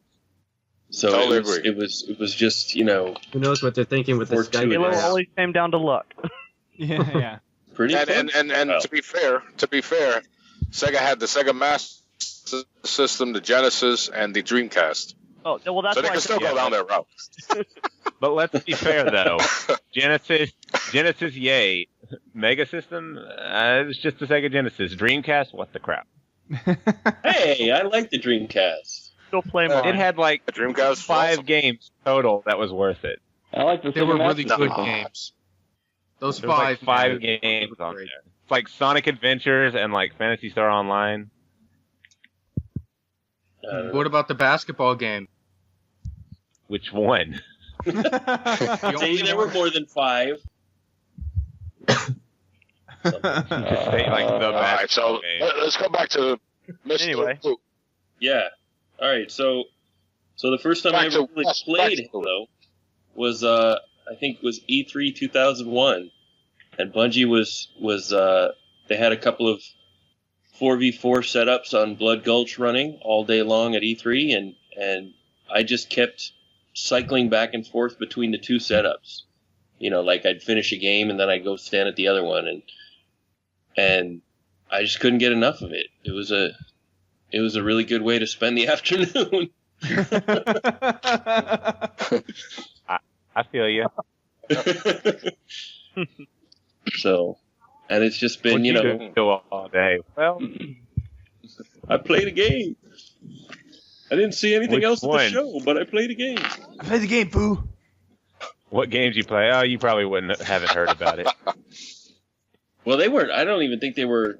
Like, they only had the two levels that were running at the game, like, finished. I think they had Blood Gulch and Silent Cartographer, and I think everything else was sort of not polished yet. I saw an old picture of you, Bernie Burns, a couple guys playing it when they did that. There's a picture of you guys doing that. I should be able to find that. Yeah. I gotta be able to find Not Jeff. Gus was in that picture. Gus was in that.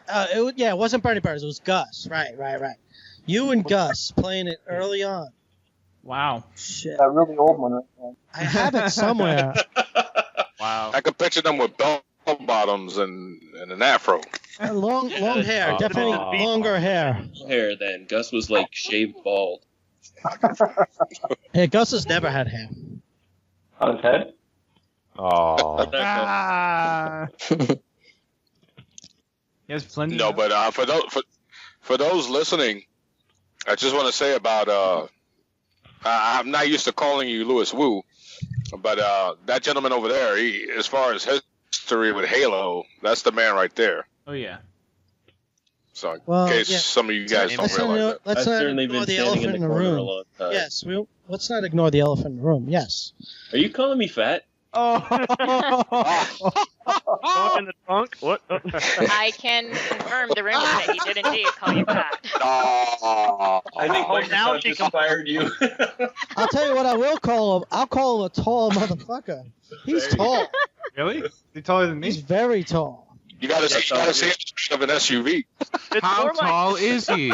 It's more like the How giraffe. tall are you? We stuffed him in the back of an SUV. It was like we kidnapped him at the airport. That was an amazing time.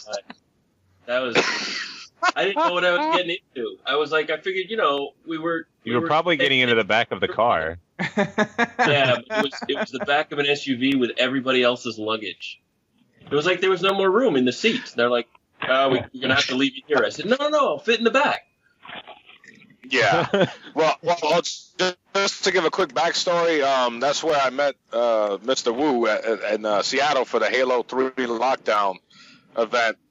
Oh, that's right. By the former Gamer Score blog guys, and then a bunch of us met up in Paris from Uncle Gamer.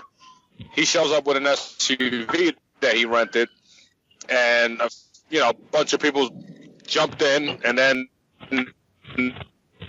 Lewis is like, "Hey, what about me?"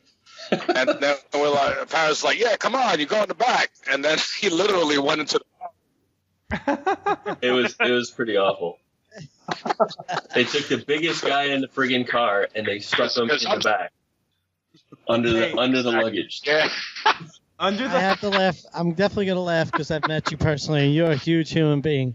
That's ridiculous. Oh no, I bet I'm pretty comparable to him. How tall are you? No, I don't think so. I'm 6'5". I'm 6'5" too. Yeah, you're comparable. Yeah. Idea. And from pictures that I've seen of you, we have a pretty similar. Yeah, but you don't have a body beard build. like him. No, I do not have a beard. Like him. You have not seen tall until you've seen me. Let's just get that out there. Okay. And when you see her, you still have not seen well much Timing of is it. everything. They're talking We're about not talking contrast, emotional stature here. Emotional. VS Angel has more arm sweat on the top of her head than any other person. Oh. I feel bad for her at PAX. So just all these people put their arm sweat on top of her head for the hug she gives. I know. She hugs everybody too. I finally had a chance I finally met her at PAX this year. Mm-hmm. Yes, at PAX East. And I could smell the sweat. Yes, at the Rooster Teeth announcement.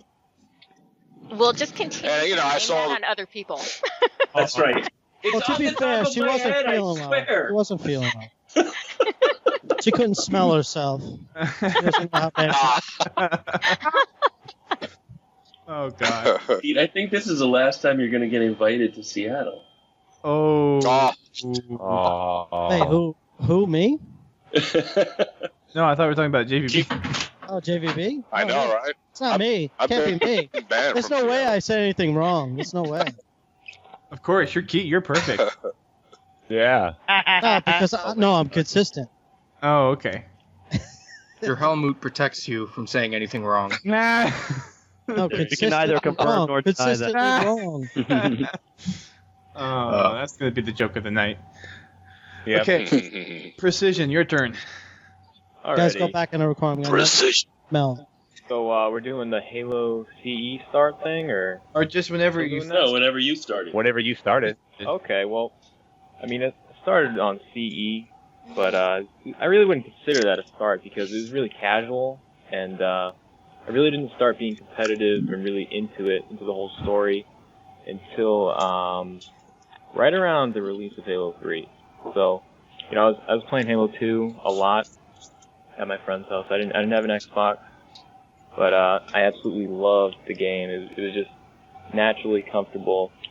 Just all the aspects about it were just great. Just really unique, and just wasn't another game like it. So, I mean, it just stuck with you, it just got attached to it. And then, see the Halo 3 release, and then I was really psyched about that because I hadn't had a Halo game on a release, and it felt really special to just unbox it, really early on.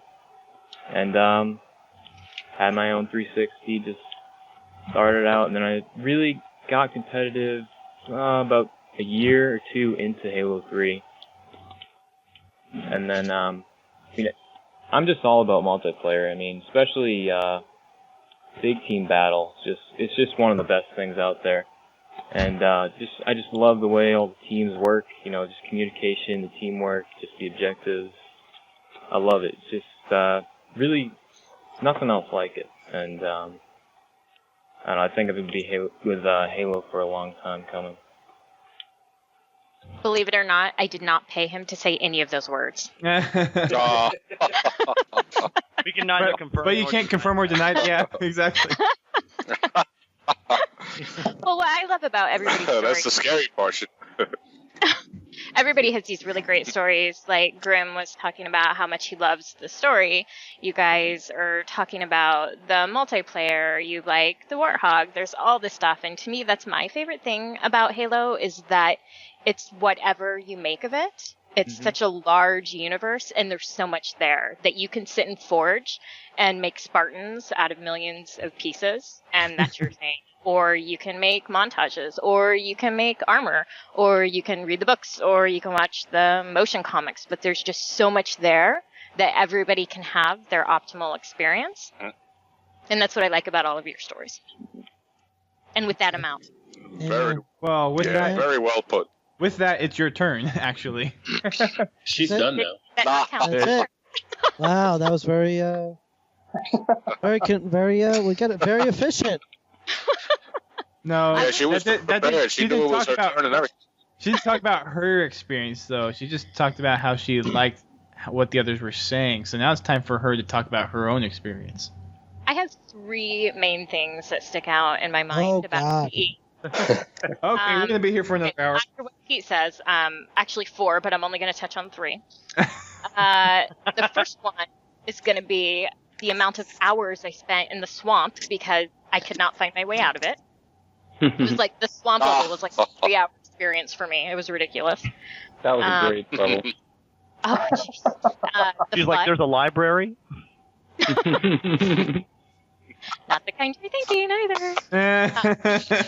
It was so memorable. The first time I popped one of those suckers, I just looked at my TV and I was like, really?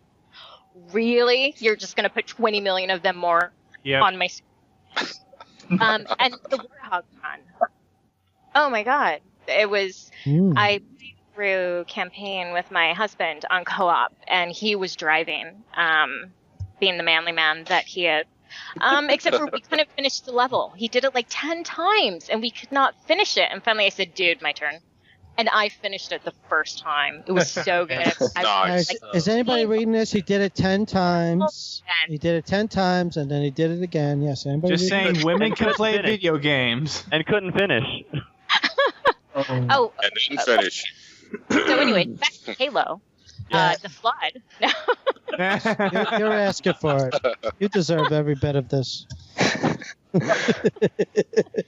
So anyway, those were my 3 big things that really stick out in my mind about CE. Aw. I love CE stories. Yeah. Well, I mean, I think that's probably the best storyline wise. I mean, it was just done really well. Fumo, you're up. Or okay, never mind. Grim, you have something to say? Well, no, I was just gonna say. You know what's funny? I hear people say things like that all the time, like, "Oh, I think that this one was the best storyline or whatever." But it's like the more everything goes on, and the more expansive I find it tougher and tougher to start isolating certain things. It's like, at least in regards to the story. You know, gameplay, obviously, you can do that. But it's funny because, you know, I look back on CE or think back like to Halo 2, but I think like, well, Halo 2's story kind of includes ODST, and you know, Halo 3 you have this and that. There seems like there's so much overlap that I find it increasingly difficult, at least story-wise, to, you know, like I said, start isolating the games out. And I think that's good, because I think it is. But you know, obviously they all have, we have issues with some of the canon or whatever, dates mixed or location or something like that. But really, for the most part, everything is still really where it needs to be, and it does feel like everything goes together. It feels like everything is, as its place. Jet landing? Yeah, You want a plane? JVB's getting the drop. He's getting dropped on. Snakes by you. Look, there's snakes. Holy shit, JVB, he's right behind me. He just landed through my roof. I'm on my way to Seattle. You can be my wingman anytime. It's like Ghost Reconning him. That means beating someone up. I'm happy to say. Yeah, whatever video game you're I'm happy playing, to say let that me you play guys that. have immersive sound. Yes, No, that's but, the greatest game I've ever heard. I'm happy to say that you guys have accompanied me and my family throughout our evening out, because I'm home now. That's pretty wild. Whoa. I'm glad to know that on your evening out, you were just glued to the phone talking to us crazy people. Yeah, that's great. An event within an event. Invention. A full of innovation. Inception. Yeah, I did a first mobile podcast. Yeah, man, that actually sounded pretty good. Wow. Well, I'm plugging in my mic and everything on my Mac, so. Oh, so we're gonna get the real deal? No. Minus the airplane that was just like. Wait, no more dancing? No more dancing? What? Aww. Oh, there goes our audience. Yeah. Okay, I have the Viewers slowly dropping. We actually just lost one when I said that. I know, I saw that. I was like, oh. All it takes is one stupid thing. Watch them all just drop and then come back on. All right, so. Okay, Fumo. Yeah, no more interruptions for me. You go ahead. Okay. Let's see. I got started on Halo 1. Like I said, when I stepped on bought an Xbox, but I was talking about Halo 2 earlier.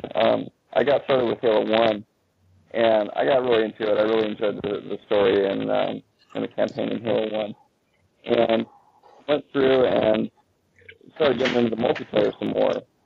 A little bit here and there when I had friends to play with. And at one point I was working in a restaurant, and Halo 1 was out at the time, and I started organizing LAN parties for people at the restaurant. The thing is, it's kind of funny because like most of the people there, like they play a little bit of games, so really they just want to like drink beer and meet chicks. So I had to be like, there's a big party going on. We're gonna have Halo, but there's gonna be beer and there's gonna be chicks and it's gonna be awesome. You had me at Halo. Unfortunately, the only chick that showed up was blue and see-through. Did you say unfortunately at the beginning of that sentence? I think you did. I said and fortunately. Oh, okay. Oh. Thank you for the fix. Ooh, clarification. The good part about that is that at one point we actually had a 16-player game going, and it was like, at the time, that was like nirvana, man. We were just like, I can't believe this. This is the most awesome thing I've ever seen. Our TVs like hooked up, and two of them were on one side facing one direction, two were on the other, and if you turn your head around and look behind you, it's like, hey, no screen looking, you know. And it was pretty cool. We played like huge Sidewinder matches and all this stuff, and eventually people realized like, hey, this is like some kind of trick to get people to play like video games. So we got enough of this. So it only worked a few times, but after that, of course, not long after that, Halo 2 came out, and then it was like the bomb. Because I mean, nowadays we take for granted that Xbox Live has all the features that it has and everything, and all the other services that compete with it. But really, at the time, it was like it wasn't Xbox Live that had that; it was Halo 2 that had that. You know, you had the friends list on Halo 2 that was pretty easy to go through and invite people and set up parties and even clan support and everything else that came with it, and notifications and the whole deal. So back then it was like everybody. If you played a game multiplayer, you played Halo 2, and that was pretty much it. So that's where the whole community, I think, really took off with Halo. Is where that was the game to play. But that's where I really got involved with like more of the community aspect of it, as far as like online and other people and getting the podcast started was because of the whole community that grew up around being good at this game with the whole levels and the competition and multiplayer. And I mean, even that was really revolutionary at the time, having actual progression in multiplayer. That was a whole new concept, because before that you had stuff like Rainbow Six and things where there was like traditional PC based like server client thing going on, where you play on a server, you had fun, and then you go home, but there was really nothing to save for it after you were done. There was no progression that went on. So having those levels, I think, really changed the whole game and really got a lot of people into it. But anyway, really enjoyed Halo 2. Went with JVB to the Halo 3 launch party in Seattle, and I saw Clark get out of the back of that thing and like stop throwing bones, and then that was great. But that was far too many people saw the back of that car. Yes. You're all gonna have to die. That's some early stuff. Someone drying their clothes. Oh, you can hear my AC going on. Oh, you got an industrial AC over there? Jesus. Yes. Lord. That's the helicopter coming by. Yes, that's. I'm still in the jet. You're in a jet fighting a helicopter. Yes. Why do you need to play games if your life is that awesome? What's so great? It's JVB is a career podcaster, but he has all this background noise. Mm-hmm. Yeah, go figure, right? He hasn't figured it out yet. Is it really bad, or? No, it's actually good enough. That's probably why no one says shit until me. Okay. Leave it up to Keith. That's right. I knew it. It's okay. I'm going to be his toughest critic. Aw, snap. It's all right. So who's next? Yeah. Dead air. Ace is next. Yeah. What? I'm next? Whoa. Yep, you're next. Whoa, I feel all important now. Well, get talking. Because you're next. Shut up. Because you're next. Wow. Taking so long. Well, see, let me just clarify this statement early, and this kind of carries over to Jack Fire Dragon here as well. We definitely feel like the odd man out in here, because y'all have all met each other, all been to these big events, been part of large communities, and me and Jack are just sitting back here going, wow, we have missed out on a lot. I'll join you in that. I'm kind of that way too. Yeah, me too. Whatever, Samesies. Mr. Guy who hosts Podtacular. Doesn't mean I've been to all these events that these guys have. I mean, I plan to once I graduate. Met a ton of people. Anywho, my first experience. You and Brent are the only two people I've met in this current call. Just to let you know. I feel special? I feel like we've all touched spiritually, though. What did you guys do when you guys met? I wanted to say something. Please say something. Please do say something. Actually, open forum. I want him to stop So, like, You know what? I want you to say it to Max will make him feel relaxed. No, you know what? I'm gonna set it up. Me and Dust met in a hotel room. Oh, now it's good. All uphill. There, go. Go. Set up. Oh, no. Set up. No. Uphill. I wish I could quit you. Oh my God. I was looking for that "you complete me" line.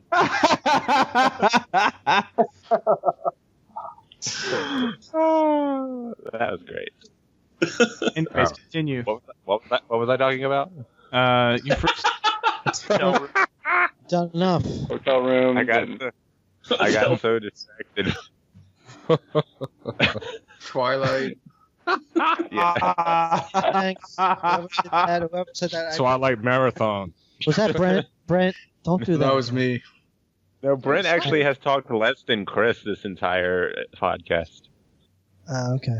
Yes, Which he is has. saying. Know about that. Sitting back and saying, which is saying a lot. We haven't really. Still not talking. Legends. I mean, I'm being quiet and peaceful and zen. We haven't sparked something yet. We have to find something that'll get him going, and then he'll get. Pokemon Go. All right. Oh, wait. I need to go. Is it my turn now? No, I was just waiting. Oh, You Ace, see what I mean? No. Ace is Go still stalling over here. So. What's stalling I'm for not time, stalling. I'm responding. Well, then respond. Anyway, shut up! You've stopped me every single time. Make your point, Ace. Now we can see why they met in the hotel room. Arn, you should have never said that, brother. Why do I continue? Oh, me. So touched you. Oh. Touches the cod piece. Oh, damn. You're a slot dongle? What? Wow. That isn't even rhythmically funny. Like, it's not even like slot dongle. It's hard to say. That's another one of the many Podtacular inside jokes. Is it really? Oh, I haven't heard that one then. Okay. So deep. You guys are so deep. Mm-hmm. We are so deep. Yeah, oh my God. I would have never known That's what that. she said. Aw. Go, Ace. Go. Quickly. I'm trying. I'm trying. You gotta be My good. first experience Just with Halo. interject. My first experience with Halo was probably starting with Halo CE. My friend of mine had gotten it on his Xbox. This was before I had an Xbox. And so we went over there a couple of times and played the multiplayer. And so I tried to see about, I tried the demo when Halo CE for the PC came out. And I was a little disappointed in the fact, though, that the single player stopped you right after you got to the map room. And so I was like, oh, come on, this is not going to be fun. So it wasn't until Halo 2 and Halo 2 Vista came out that I think I got more into Halo, like especially Halo 2 Vista, because it was the first game that I had bought with my new laptop that I had gotten when I was going to college. And ironically, the first couple of friends that I met, like I'm still friends with today, one of them being Duststorm. He's like probably the third or fourth person that I met. And it was shortly thereafter that we decided to start making videos, and then here we are now. So basically, Halo has brought me to meet a lot of people and go to a lot of events and be a part of a lot of different things that I don't think I would have even remotely been close to had it not happened. Awesome. I mean, if you just sit back and think about all the Halo related stuff, and then think about what if you didn't play Halo. Man, I'd have a lot more free time. I think that goes for all of us, actually. Yeah, I think we all would have more free time, but we would not have met each other. Yeah. Yeah, as oddly. Yeah, but are you really worth it? I mean, that's what I gotta ask myself. No, I'm just kidding. Aww. You're absolutely all Oh, jeez. Seriously, you guys are why I do this all these years. I think that's kind of like goes for all of us, though. Everybody. Yeah, I think that's probably That's true. the only reason we stick around.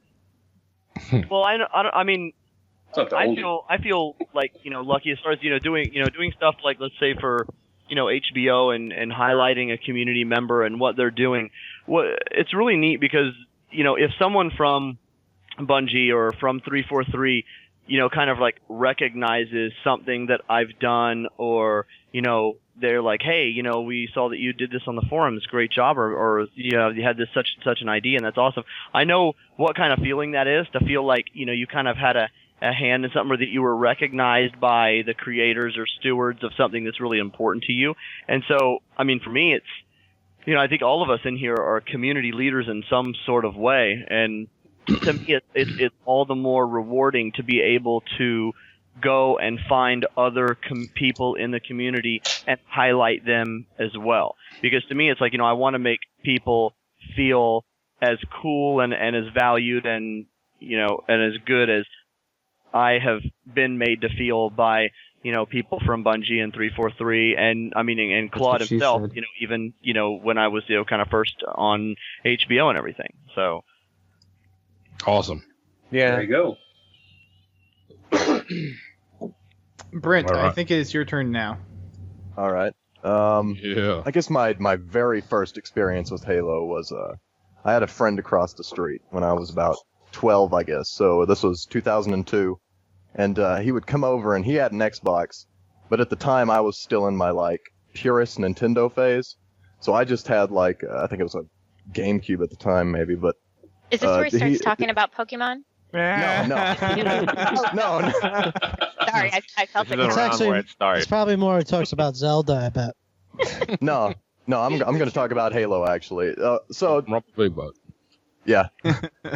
So he'd come over and he would tell me about Halo, but I couldn't wrap my mind around it, just based off of what he would tell me, and I hadn't seen any videos from Halo or anything yet.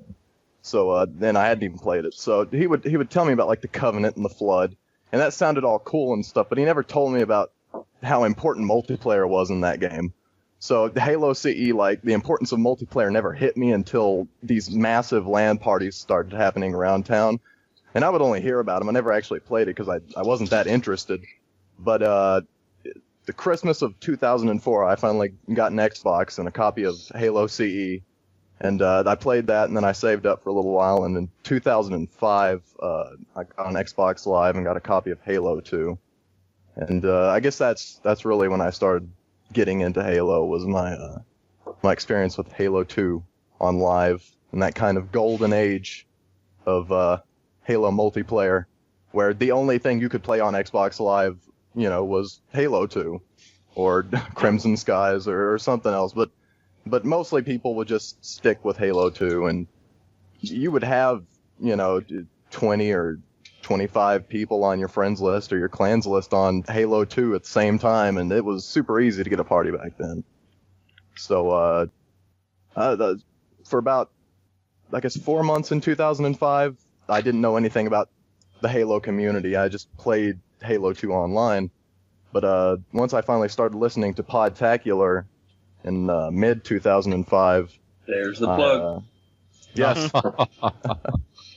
I joined the forums and started submitting stuff to the show. JVB was actually around when I submitted some of my best stuff. That from the bathroom. Yes, from the bathroom, famously. Or the jet. Because some of these submissions were just absurd. I don't remember why I wrote them, but they were just strange things that I would write in. And Podtacular episode 66, they finally invited me to come guest host Fumo, and I think it was still spell check, maybe. I think it was JVB. Mm-hmm. Yeah. Okay. Yeah. So that was the. I can't even remember what kind of episode it was. It was a customs and call-ins episode, I think.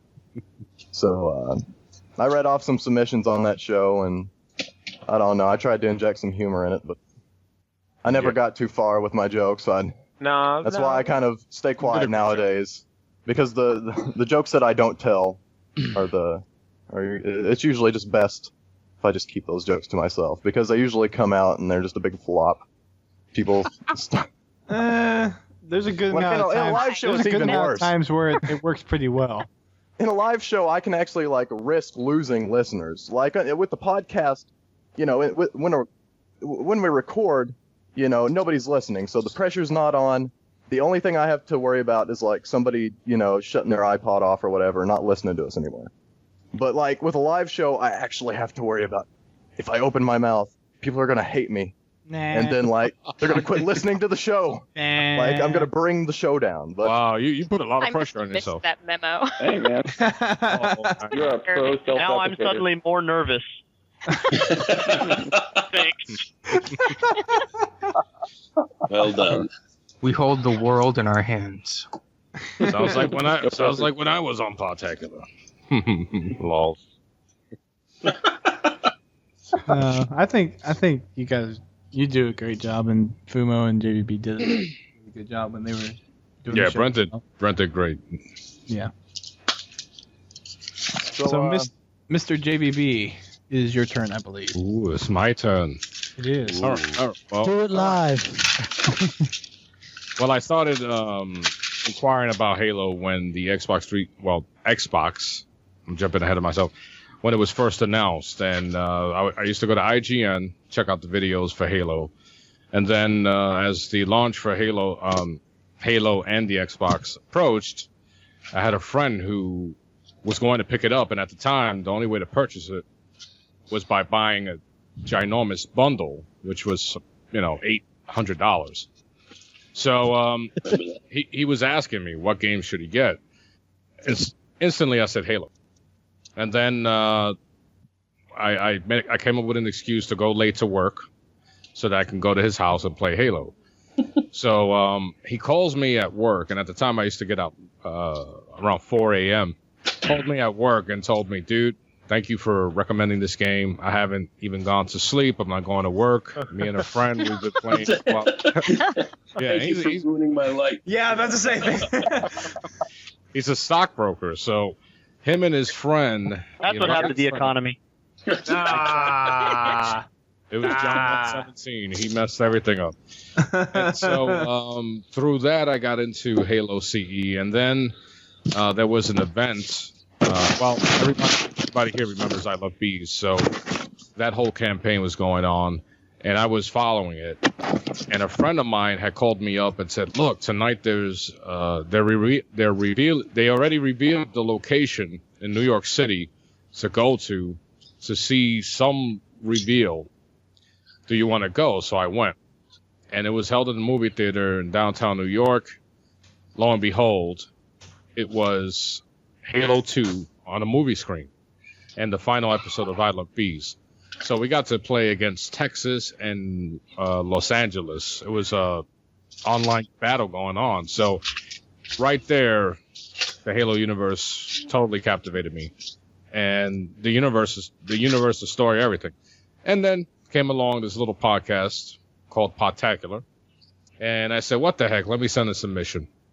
And my first submission, I think it was, I did an Arnold Schwarzenegger impersonation.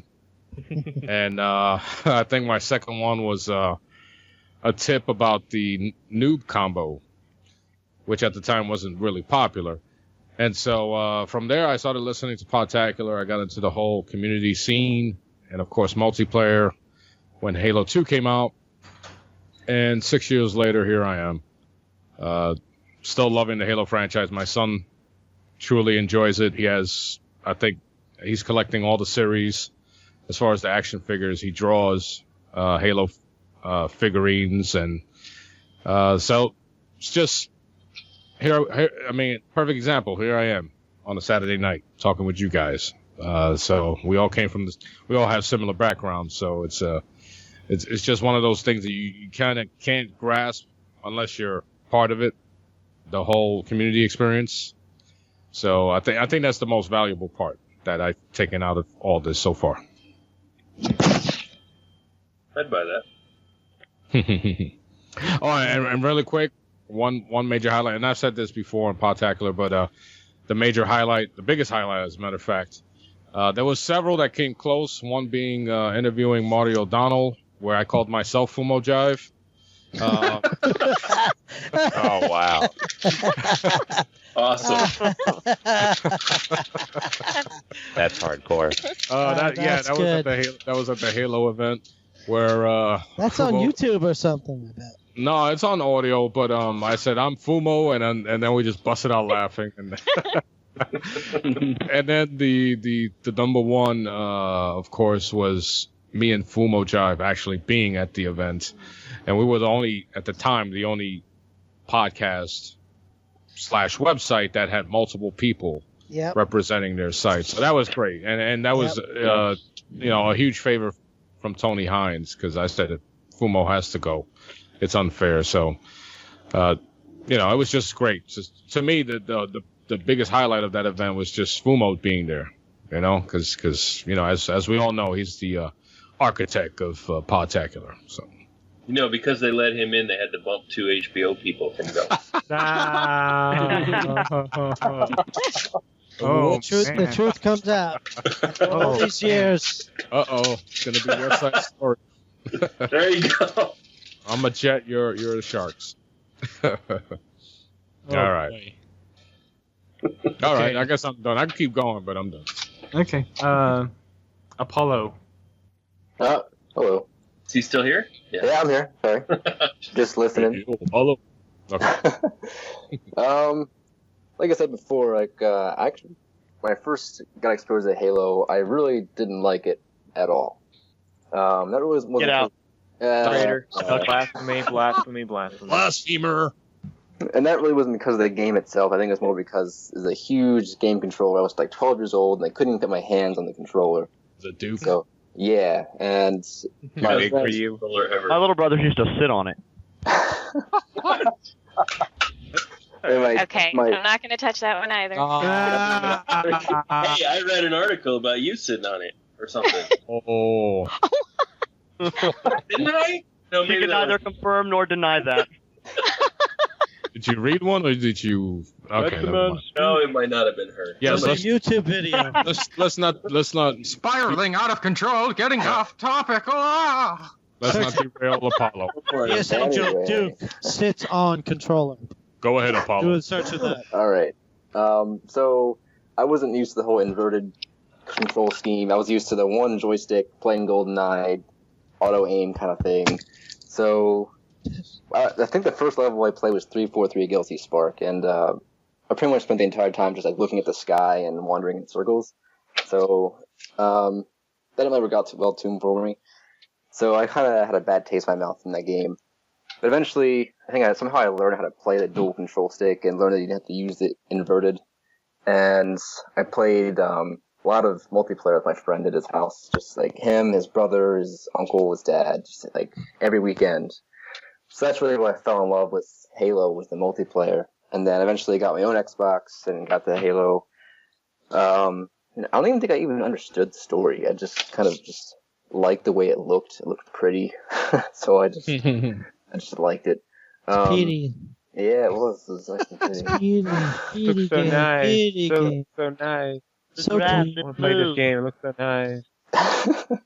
Right. So I think as soon as I beat the game, I went and served Halo 2, which didn't come out till 2 years later or something, because the whole being pushed back every single time they had a release date, it came pushed back.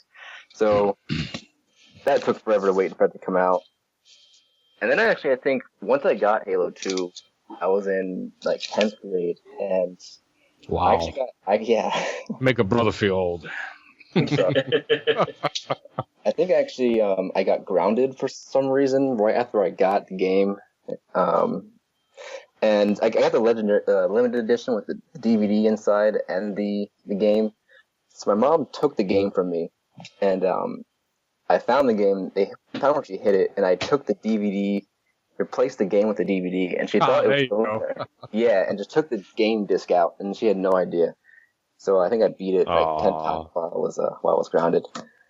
So wow, yeah, we're telling your mom. Yeah. Halo will make you defy your parents.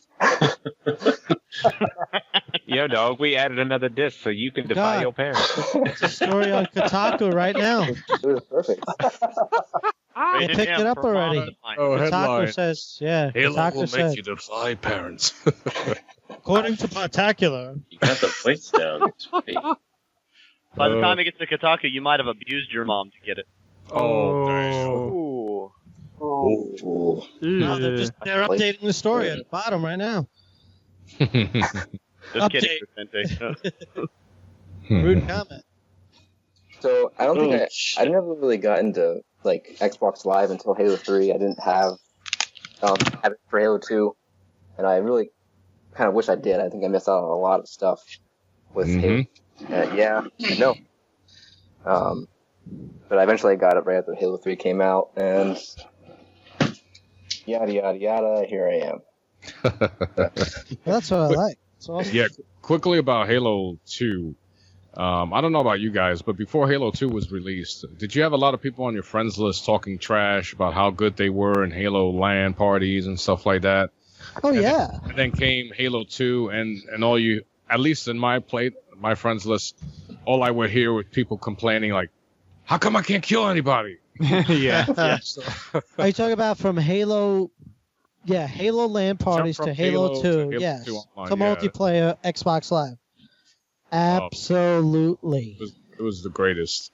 I It remember was the that. greatest. Two people came over to my house. One, a friend brought his little brother, and the whole game was the little brother yelling, "Stop killing me! Oh my God. It's not funny!"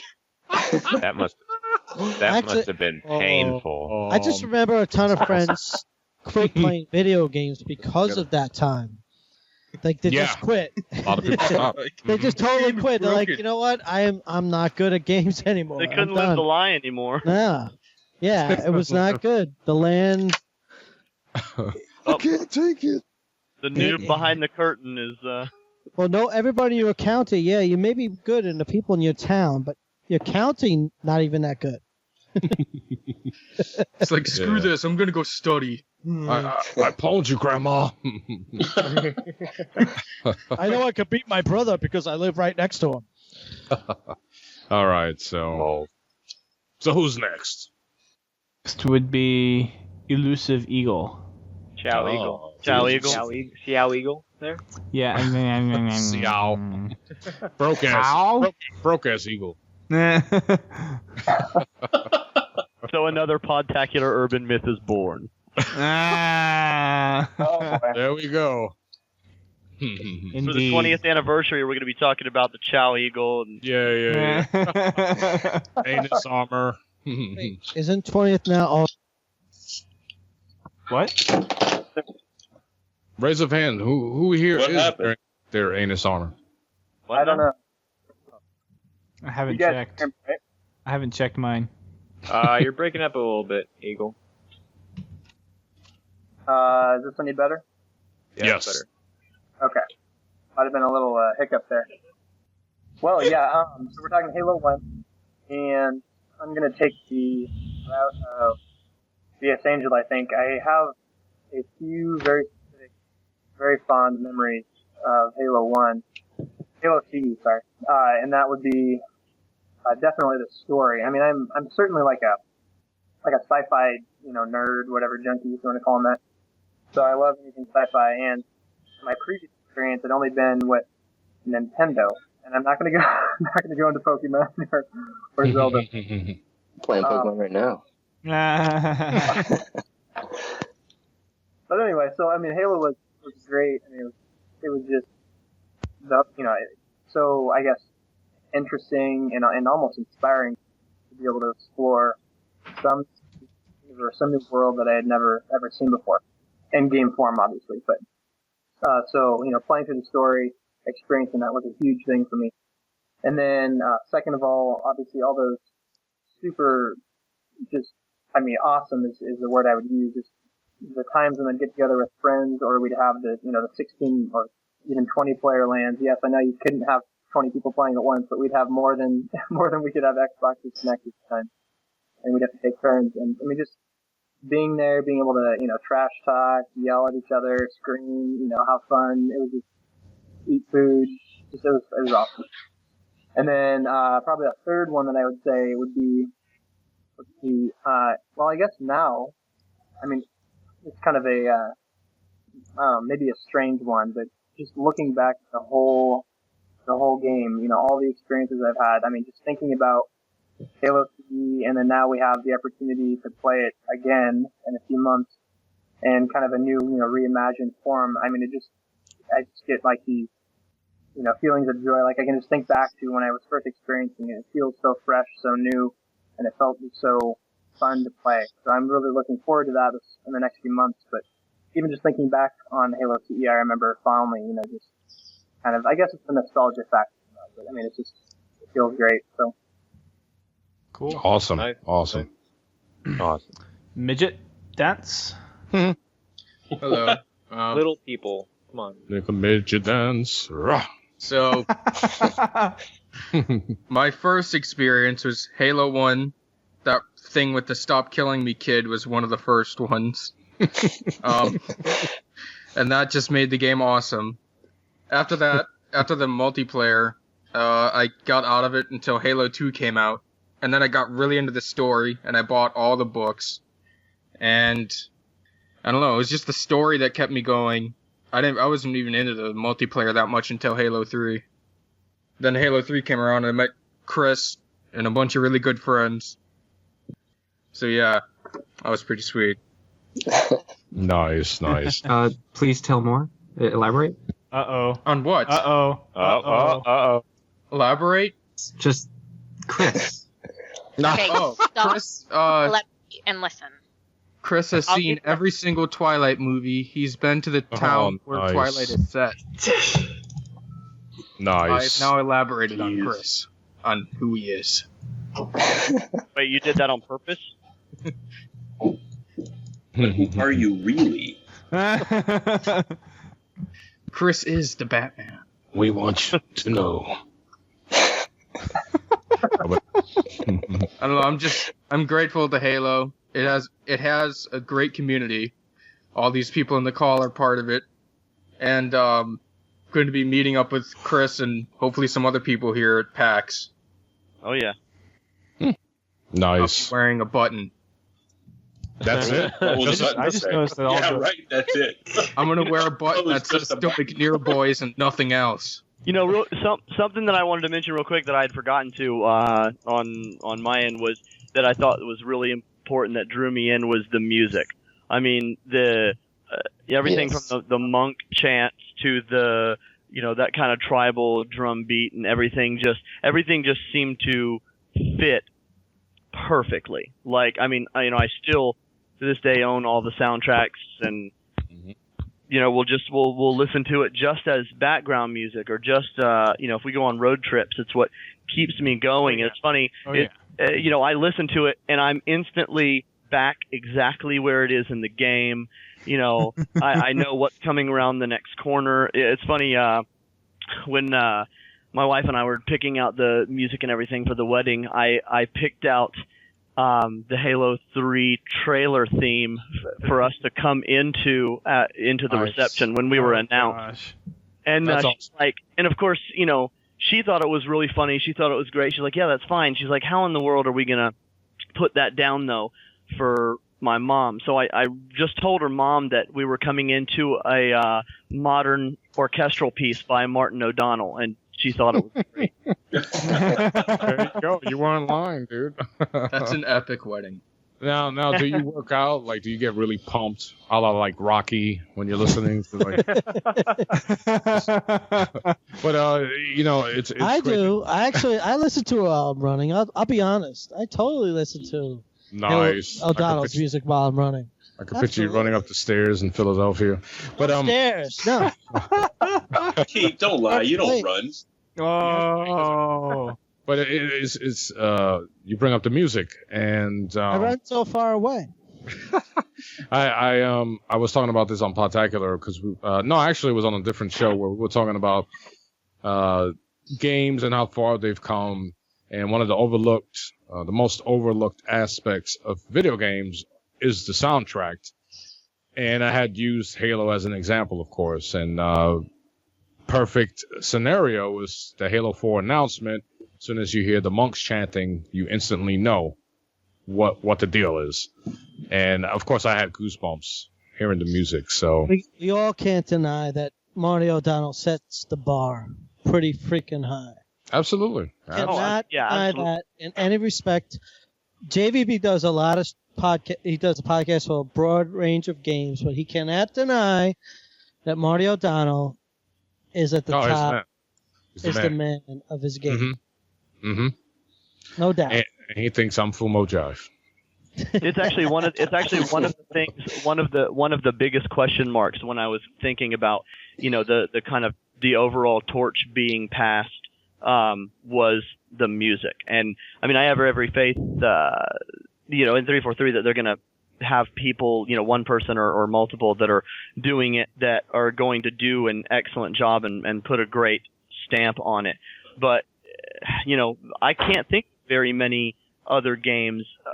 I mean, really only in Hollywood do you think of a couple of the biggest movie franchises, John Williams and Danny Elfman and things like that, where you really associate a franchise and a composer together. Usually it may be just a team of people that kind of blends into the background, or, and maybe that was one of the reasons why the music was so good, is that you had a consistent and constant vision behind it from the very beginning to the very end, not just of one game, but of the sequels that that came on through. I mean, you always knew kind of what you were getting, and I think that's something important for whoever is doing the music on for the upcoming stuff with 343 to not necessarily to not make it their own, because I do think that I'm excited to hear the new stuff.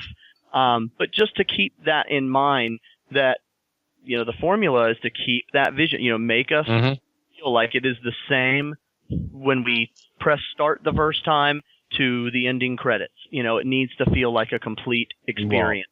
It was one of those large shoes to fill. Yeah. Oh, absolutely. Well, they know it. Of course. You can't not know that. And I know that everyone I know from 343 and present company included are ridiculously big Halo fans, and that makes me feel good going forward. I mean, Keith and I've had these conversations, I know, in person and online, that it's nice to know that that you have people that are passionate about it pushing forward. Because having talent and being able to code well or do good art or whatever only gets you so far. You've got to be connected to the community, and you've got to be connected to your product in a more intimate way than the bottom line, which sounds funny that we can be that confident talking about something, when it's a Microsoft kind of product. And that's no offense to them. That really kind of goes for any big, large scale corporation. The common thought is that it's just going to be easily lost in and amongst, making the dollar. So I think it's even more impressive that Halo's been able to retain its, emotional identity through this long, being the product of a so-called, faceless conglomerate. Yeah. I think that's somewhere that we have a pretty neat advantage where we're kind of an independent game company inside of this bigger Microsoft thing, right? So we have the culture and we have the feeling that we're small and we're intimate, but we also have all of the good things that come along with being a part of something bigger. And you're right about how many of us we are so into Halo. I mean, you guys, all of you here, I've known you for 3+ years. You know where my roots come from. You guys know where Frankie's roots come from. We have a really solid team with several people that have been with Halo since the very beginning. The people that know what Halo is, that know what it feels like. It's exciting. I'll just leave it at that. Absolutely. And sorry, Keith, but when gentleman was just talking about Halo withstanding test of time, and you look at franchises like COD, and everyone jumps on the bandwagon and says, oh, Halo as a franchise, it's old, it's played out.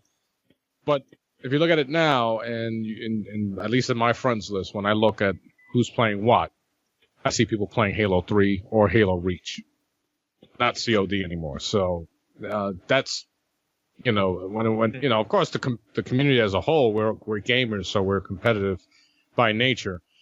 So there's always going to be some kind of competitiveness, whether it's, especially between franchises. But the proof is in the pudding, which is what I'm trying to say when it comes to Halo compared to COD or other franchises. Yeah. Yeah. Yeah. Okay.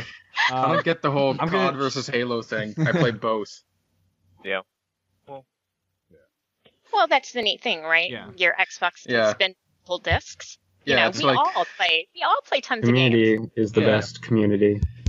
Like, where's the Mario versus Halo? Playing other games has given me a better appreciation for Halo, and not necessarily made me think that the other games were bad, but playing games like Gears of War and Call of Duty and Mass Effect and games that I love has still really just galvanized what Halo, those kind of intangibles that Halo has, and why it still is the top of my list. It doesn't necessarily, just because you like something best doesn't mean that everything else sucks or is crap, no matter what the internet says.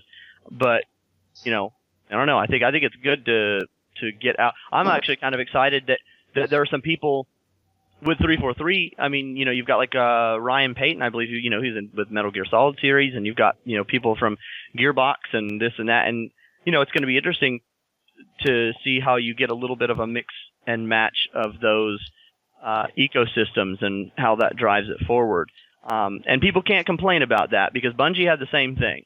You had got people from Bungie who were on the Crimson Skies team, that helped build stuff. So it's a natural thing for people to kind of bounce around and bring their experiences and keep something fresh. And you don't get to 10 years, and you're not going to get to 20 years if you don't infuse it with a new energy and new ideas. And sometimes you get that from other, franchises. All right. So Duststorm, sorry, I keep cutting you off. I'm sorry, man. I feel so bad about that. I just want to go back real quick on the difference between Halo and other games like Call of Duty. I think a lot has to do with the tools that Bungie's given the community, like the websites, and they've been able to start their own little communities within that. And then even going into what's in the game that most other games don't have, like screenshots and videos, and with Halo 3 forging. I think that has a lot to do with the community staying together versus other games not having as strong as a community. Right. Okay, What I want to do right now is I want to get back to that topic, but real quick, I'm going to go ahead and say for everyone that's listening live stream, I'm going to do my story of how I got into Halo, and then we're going to take a first set of questions from the live stream. Nice. And then we'll jump right back into it.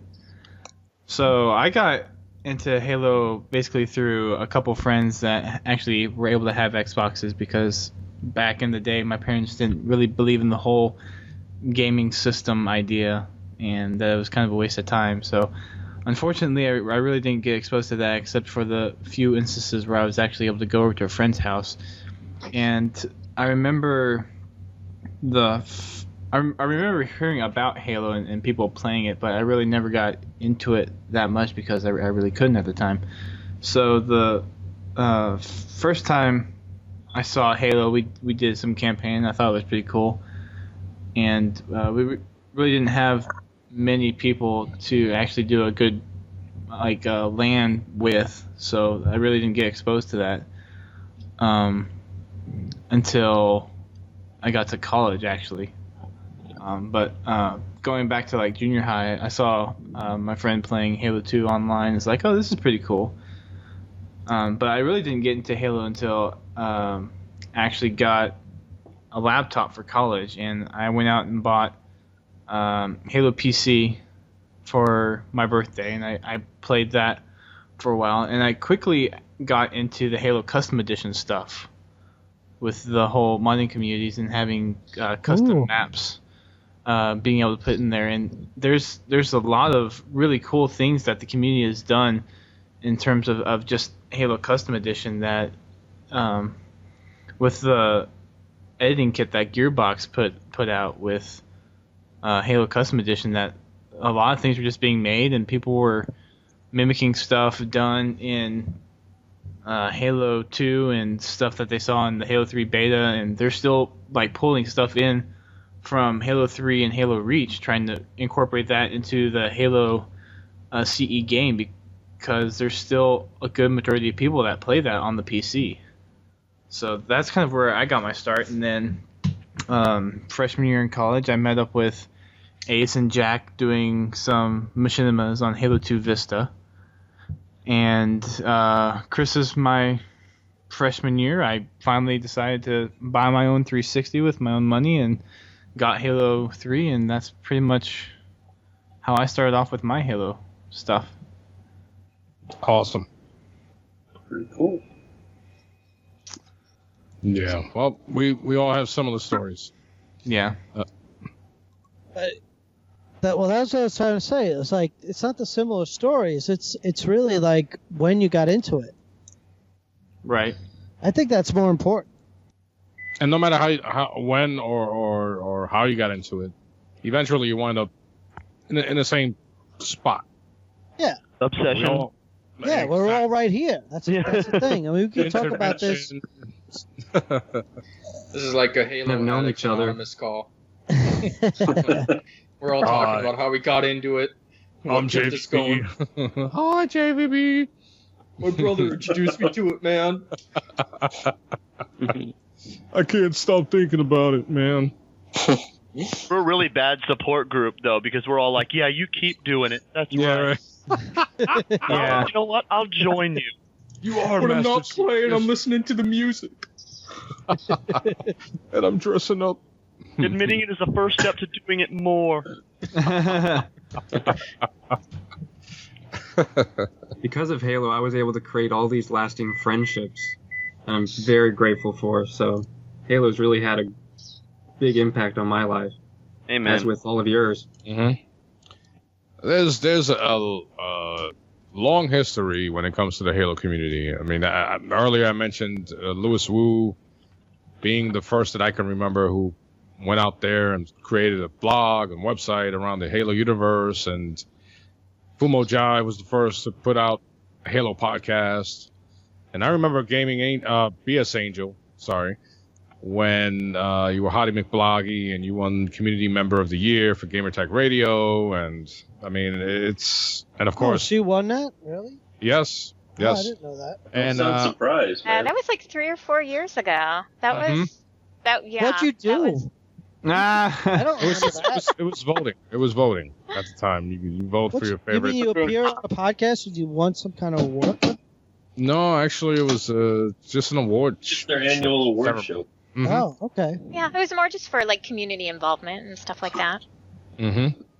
Yeah, whatever. Go ahead. It was for being awesome. Absolutely. Not quite. And Fumo Jive,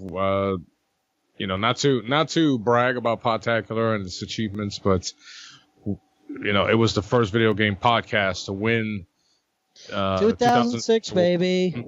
Yes, so I believe it's been elusive since then. I'm not sure.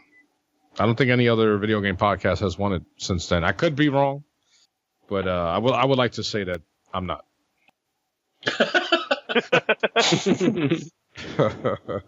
Very sure. But back to my point. There's a big history within the Halo community itself, as well as the franchise. So we encourage more people to join us. Yeah. Okay, so now is the time we're going to start taking questions from the live stream, and we'll take about 2 or 3, and then we'll jump right back into the swing of things. So let's see, we got one from. Okay, we're gonna try to stay away from the show specific stuff as much as possible. So, there's one asking about the Halo Trick stuff, but we're gonna try to stay away from that kind of stuff. We got HBO questions. Woo, what the heck? Yeah. Very angry. Hey, I didn't have anything. Here's one that should be pretty quick to answer for each one. What was your first video game? This is from the Lala334. Pong. So if anyone just wants to jump in, feel free, and we'll 1970. Yeah, Pong The first one I can remember. First ones I can remember playing a lot. I want to say, I think it was Acclaim that did it. It was Hardball, the baseball game on my Commodore 64. Wow. That and the Epic's Summer Games and Winter Games and World Games series. Yep. For me, it was 1979 Asteroids. I remember that. Oh, yes. Yep. In an arcade, baby. My own was a ColecoVision. Right in an arcade. I remember. I remember Asteroids on the. Kids and all kinds of stuff. I remember playing Asteroids in Breakout on Windows 3.1. Nope. Wow. I'm pretty sure I spent more quarters in arcades than my sister spent on pot. Are you saying gaming? Of course, when he was a kid, you could get pot for a quarter. That's true. A dime bag literally meant a dime bag. But you talk about epic music and epic sound. I can still, not because I have bursitis or anything, but I could still hear and imagine the music of not Tetris, Asteroids, and it didn't have music, but just the little thumping of the music when that little ship came out. Yeah, then pew, pew, pew, pew, pew. Yeah. I can, with clarity, I can still recall that, and that's what with great clarity. sound. With clarity. Mm-hmm. You haven't heard that one. No, but you're exactly right. With clarity, I could definitely orchestrate. Don't you mean all the tinnitus? sounds of all those old video games? Especially Space Invaders. Do, do, do, do. do. A la Jaws, if you didn't figure that one out already. Pew, pew, pew, pew. Pac-Man. Pew, pew, pew, pew. And that's why I kind of get frustrated with, people are going to complain regardless of what it is, but just the fact that the new generation of gamers, they don't appreciate what they have, because in our time, beeps and bloops, that's all we had. And, Oh, man. You're going to go there? We are... Yeah, we could go there. We could drag this podcast right down to there. Oh, yeah, but when? I'm amazed we still could play a game online. Nah. It's going to be like when your grandfather used to tell you he used to walk with no shoes up the hill. Yes, I'm backwards. going to be like that in 20 years. I used to play games. Or I used to play Asteroids. Back when you had to put quarters into the machine. And they didn't give them back. There was no dialogue, just beeps and boops. Yeah, actually, I got a buddy who has an old pinball machine, and he's got it wired. You actually have to put quarters into it, but they come right back out. I mean, if the game starts, nice. and the quarter kicks out. Oh, that's wow. awesome. That's a great feeling. That's It's a really awesome. bad business, though. It's just in his basement. He's not trying to make any money. Ah. Hey, that's awesome right there, man. Man, All right. pinball. Okay. Any other questions? Here's another question from Exulsion Films. I probably butchered that. Sorry, Brent but left. yeah, he had to leave. No. Hi, Brent. I love you. But Ciao, Brent. he has. What was your first handheld console? Oh my gosh. Game Boy. God, that could be bad. I was Game Gear. huge in 1989 when Game Boy came out. This is like one of the few dates, like actual years I can remember. For some reason, my wife is really good at remembering years, but I'm like, I can't remember anything. I'm like, it was in the history of time. But for some reason, 1989, man, I remember that vividly because I was a huge Game Boy fan. I had like 15 or 20 games that I bought off of a salary of working at Taco Bell. It wasn't a salary per se, but it was a hourly rate anyway. They're like making $5 an hour, but dude, I saved up that money and I was so excited when I got this game and that game, and I was like, oh, I can't wait. So into it, man. I remember getting the Game Boy Pocket, and I think my first game was the F1 racing thing. Oh, that was a good game. That was the first one to have the 4-player connection. Yeah. It's I people feel like terrible you. to say I don't even remember the name of the console, but it wasn't a console even. It was that little thing that you played football, but the guys were just like tiny little blips. Oh, They weren't even guys. They just kind of hovered above the playing field. It was a red LCD. Exactly. Little tiny red LCD lines. Mm-hmm. Yep, I had the same one. But I was gonna say, and I don't know if Are you talking about Mattel football? Yeah, that's what it was. Yeah, that's in Tron, guys. Come on, geeks unite! Come on, guys. Could have been Mattel, yeah. How many of you remember? It's Mattel's Tron, you up old and down. fogies? Come on, guys. But how many of you old fogies like me remember the miniature Frogger, miniature Donkey Kong that looked like a cabinet, right? That looked like a cabinet. I had Frogger, and I had Donkey Kong and Miss Pac-Man, and it looked just like a little tiny cabinet. Had a control stick and everything. To play it outdoors. Yeah, no, it had the arcade cabinet, the thing that could cover it over the screen, so you could play it anywhere. Remember that? They came individually. Yes. One was Frogger, so you had the arcade. You had the entire design of Frogger. Yep. And man, I found them in New York. I'm gonna pick them up, but yeah, I remember being on the train playing those till I got to Brooklyn. They had 2 joysticks. Some of them had a joystick with a button. Others had 2 joysticks. Depends which game you got. Yep. Mine was a Game Boy Color, but before I even had a Game Boy, my grandma had one. So grandma's house was awesome. Your grandma had a Game Boy? Holy yeah, it was crap. weird. She had a Game Boy and like a whole case of games. I don't know why, but every time we'd go over there, it was awesome. And Did you go down in the basement and look for bones? Oh no! Oh god! Why? What are you saying? Like my grandma's a murderer here? What's your grandma doing with a whole bunch of games and a Game Boy? His name is Mr. Jones. What? She traded a lot of sugar-free candies for those things.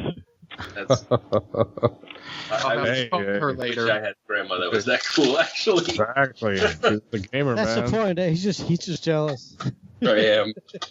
Jealous of my awesome grandma? Oh, whoa, what's up? Yeah, you never knew your grandma would be so cool. Yeah. That's a great story, dude. Great She story, never bro. upgraded though. It was just the Game Boy. Like she still has it. It's a gigantic Game Boy. Nice. Still playing that. I thought I saw that story on Kotaku. That grandma still has all those games. You know, while we're in between here, I wanted to mention is that one time I was playing Metroid 2, and that was like a totally awesome game, by the way. If you guys are get nostalgia, want to play emulator or something, but I was like hooked on that game for quite a while. And one time I was stuck at this part, and at the time when you're stuck on a part in a game, what you do is you have one choice, and it's called Nintendo Power. If you don't have a friend that knows how to play it, so yeah, exactly. $3 a minute or something.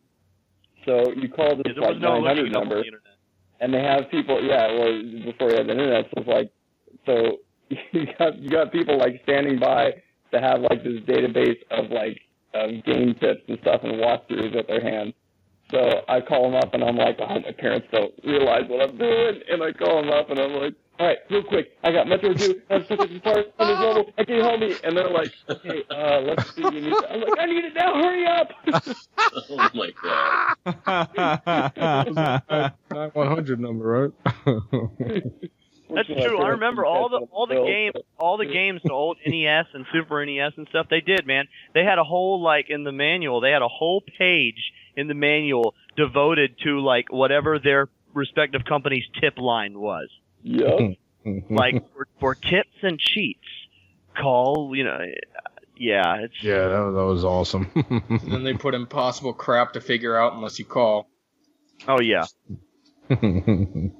Like, oh yeah, get the red orb, crouch in this corner for 30 seconds exactly, then run back, get the blue orb, crouch in the same corner, then crouch in another corner. Oh, okay, simple. You got to worry about the people who came up with the answers like on their own. Mm-hmm. Really? Yeah. How long would it have taken before the internet for everyone to get the skull, that last skull in Halo 3? No, forget it. Forget about it.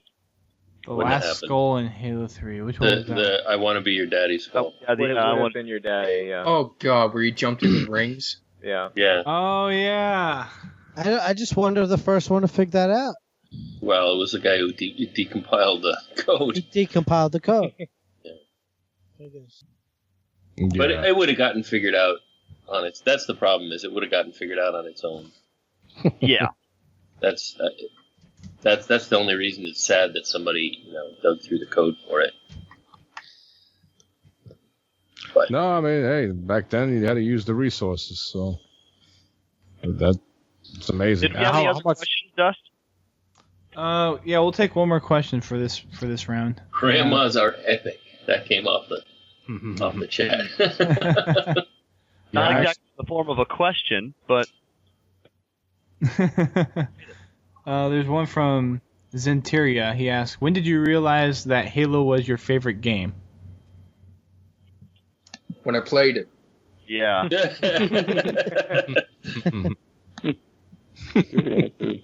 Yeah, right. I saw one too that was like, best Halo memory. I remember, because all the Grimms, there's 4 of us brothers, and every Halo release we always get together and play a 4-player co-op. It's like, we get it at midnight, and that is the tradition. And we went to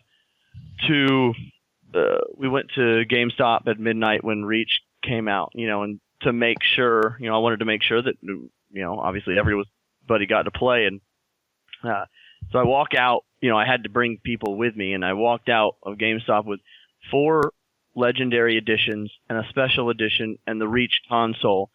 And we walk out, and the entire line of 300 people just start clapping this just epic clap, as we walk down. And I, felt like Rudy actually going to the they just started. They started doing slow claps.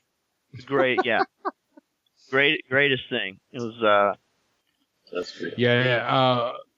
Fumo, because we weren't as cool as Claude, who was already at the party. But when they remember in the Halo lockdown event where we won the bus and all these people were screaming when they open the door and we come out and everybody's like, yeah, and they're like, they're thinking we're Bungie. Yeah. We had all these shirts. We're like, who wants shirts? And everybody's like, yeah. And then we're like, we're not Bungie. And they're like, huh? And the Bungie guys show up, and of course Claude pops out with them. So. Oh, you know what? Well, I had to get there somehow. What's funny is Bungie actually stuffed him in the back of a van. No. There you go. He's the most flexible big man I know. It was pretty amazing to watch them get off that bus. It was like they were rock stars. Sorry I haven't been talking I know, dude. It when was you're awesome. in a podcast full of 14 people. I know, right? They are definitely breaking Skype's capabilities. We had 16 at one point. What? Yeah, we had 16. Yeah, a couple dropped out. Actually, you know what? I'm going to have to head out. I wanted to say thanks, though, Duststorm. This has been a really, really enjoyable walk down memory lane. And I don't even think we're really kind of halfway there, but I understand that you guys kind of have. So. Yeah. I mean, there's some other things. We just had 12 viewers drop for some reason. I'll see you tomorrow. I'll see you tomorrow morning. There you go. I'll come back when I wake up. We might do another podcast like this come when it's actually closer to the anniversary. Tomorrow? No. Yeah, tomorrow. Come November. Part 2. Come November. Tomorrow is closer to the anniversary than it is today. Well, yes, technically, it's by one day, yes. But I mean more close to November when the game's actually going to come out. You weren't very specific. I think he's trying to say that like he wants it to go from now until the game releases. I think he wants this podcast to go on from now until the game. That never ends. I'm cool with that, but I'm gonna need water. Party to stop. We're gonna hear a lot more flushing. Yeah, well, I got a porta potty right next to me. You want to make a record? Yeah, we could do that, but you got to give us goals. You know. All right. I pretty much have 5 different bullet points, or 6 different. Oh my God, he's got an agenda. La in chat. Whoa. I'm gonna have to listen to the bullet points tomorrow when I pull up this stream and scale forward 4 hours to this point.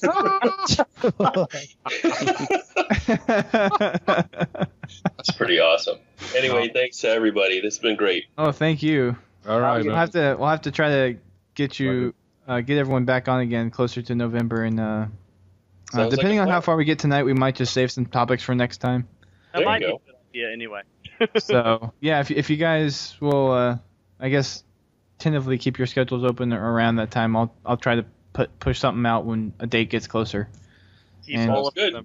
And we'll try to do this again. So I think this we can actually play Halo. Oh, there's an idea. We can actually try and play Halo next time. So we could do it in game. You're right. Yep. That would be so chaotic. That would be awesome. If we had a full party in podcasting, that'd be. I've done it before. It's not that's so chaotic. We should just go to Big Team Battle. That's how we should record the podcast. But Ace, remember what happened when we tried to do Lasso and record? Okay, look, Lasso didn't work because there was lots of deaths on our part. Just saying. I'm gonna let you guys hash this out. Okay. Thanks. Okay, so everyone, that's Louis Wu. Thanks again for coming. All right, bro. And No worries. We'll see you around. Sounds good. Keep doing what you do. See you, man. Later. He said bye after he was gone, Chris. Aw. He said bye to man. Okay, so that's our first set of questions. We're going to go through a couple more bullet points. Depending on how fast we get through, well, we might take another set of questions and then just call it a night. Because it is getting kind of late for everybody. Mm-hmm. What's Saturday? Let's do it. I mean, I'm up for staying up till like 2 in the morning, but what happened? I know some other you guys. I know some other people want to. You made your intentions very clear. I thought I did. I thought I did. Let's go. All right, I'm ready. All right, let's do it. All night long. Nah. 6 hours from now, people are going to be listening to. Hey, Remember Sleep? JVB, remember we saw at the taxis, we saw that Lionel Richie sign? Yeah, that was awesome. Hello? Is it me you're looking for? Yeah. For some reason I thought of Fumo Jive. And I think of Lionel Richie, Fumo Jive. Is it me you're looking for? Remember they were break dancing and everything in the video? Yep. It got very Spanish. Very Spanish. Espanol. Hey, you know what's shameful? We're the podcast veterans and we're derailing the podcast. Go ahead, Duston. Well, that's what are you his talking fault. about? If that's what y'all fault. normally do, though. Yeah, he puts us together. What do you expect? Hey, this is good. I'm liking where this is heading at the moment. So. Oh, I'm liking where this conversation goes. I like it a lot. Oh yeah. All night long, baby. So you're gonna wind up getting me and Fumo Jive doing Total Recall quotes, so you better be careful. We'll take I just need to get you guys it. back into the show like on a regular basis, like at least once a month or something. Regular basis, equally. If you have the time, of course, but yeah. Mm-hmm. You got to wait till he goes out with his family. And then just call him up on Skype. It's like, hey, I'm going out for tacos. While he's in the bathroom in the airplane. Nah. Listening to what is it? To the Locomotion. To the Bee Gees, yeah. yeah. She'll be dancing, yeah. Oh man. All right. So what's next on the agenda? Next on the agenda is talking about campaign versus multiplayer. Kind of whether. Oh my god! Because everyone kind of has their own feel for Halo, whether they enjoy the multiplayer more or they really love the storyline and really just dive into it. And I know I'm certainly one of those people that really like the storyline. I love the books. I've read the first 3. I read those pretty quickly. Haven't read any of the other ones yet, but I have the latest one. I have them with me. No, I'm still trying to finish Ghosts of Onyx. Oh. That's a good one. I got one of the Forerunners, so I got it on audio. Cryptum. Yes. So we're just gonna. I guess first we're gonna talk about the whole campaign story in general, what we think about it, what parts we liked, what parts we might not have liked, and then after that get into the multiplayer. There's a whole podcast in and of itself. Yeah. Yeah. So podcast part 2. We'll do Cliff Notes. Yeah. Part 2 of Electric Boogaloo. Have you ever had Eric Nyland on the podcast? Oh my god, that would be awesome. I don't even know how it would go about to getting him. That would be amazing. Angel. You have to write a book. Angel. And on that note, I'm going to take that as my exit cue because I have not eaten since breakfast, and I'm starving, and I don't think I can exist for much longer without food. So I am going to take a not very graceful exit. And thank you for letting me be here. It's fun. I don't think I've been on your show for like a year and a half. Wow. It's been a while. Summer, I think. So yeah. And she had to wait till me and Fumo were. She had to wait till me and Fumo were gone to get on. You owe me one. You owe me one. But no, we'll try to get you back on a little later in the year. That sounds good. Thanks for having me. It was good to see all you guys again. All right. It's always a pleasure. Nice meeting you. Bye, guys. Yes. Bye. Take care. Yeah. Bye-bye, Angel. Bye. Angel. Come in, Angels. No? Yes, I'm here, brother. Okay. I just like her. Good, I've been practicing. Do you make your voice even deeper to be Angel? I know. Hi, I'm right here, baby. She's gonna be like, I'm still here. I know. He can only do one. He only does one good impression. It's the only impression he can do. He really can't do anybody else. But he does it really good. That's it. Yeah, thank God. Because otherwise, we would forget him. I'm so confused. I can't tell the difference. Wait, who's that talking? I thought Angel left. Oh my God. Uncanny. I just want to kick him in the nuts. Oh damn! Where the hell that come from? Just to make his voice sound higher. Don't lie. You just want to grab on and hang on. Oh God. It only depends. Hey, Keith, hang on to these real quick. Depends on if there's a bubble bath. This is going to a really dark place. Yes. Hey, listen, you don't know me that well. All right? You met me once. Yes, I bought you several shots, but no. Yeah. I know. I don't know. Did I ever tell you how I met Keith? Was in Halo Reach and Halo ODST. ODST. It was an event where they had the truck, and I see him and his brother doing interviews, and I'm doing some stuff for SFX 360, and I interview him and his brother, and I go, "Hey, I'm JVB from SFX," and you're like, and you gave me that look, like, and then you're like, "Podtacular, I listened to you guys." I'm like, "Oh crap, that's awesome." So it's never know who you're gonna meet. Well, it was instant. As soon as I actually never knew your face. I knew your voice. Okay. And so you were disappointed too. Well, listen, it's usually it happens with girls, but not with guys. Oh, that's fun. I didn't paint a picture with the guy face. I was like, okay, JVP is this guy with a voice. Yeah. Yeah, I didn't paint a picture of you. Nah, it didn't happen. Sorry, buddy. No, that's all right. You're like, Bigfoot does exist. I got big feet. Nah. I got 17s. Holy crap. But really? but I recognize your voice instantly. Oh, cool. Podtacular, baby. I listened to you guys. I just did this in my last show, but I'll say it again. Awesome. Instantly, your voice, JVV's voice, now Duststorm and Brent. Are you kidding me? I'm probably, I didn't realize that these past couple of days that I'm doing right now, I'm a huge Podtacular fan. Huge. Appreciate it, man. Very huge. I'm a lemming.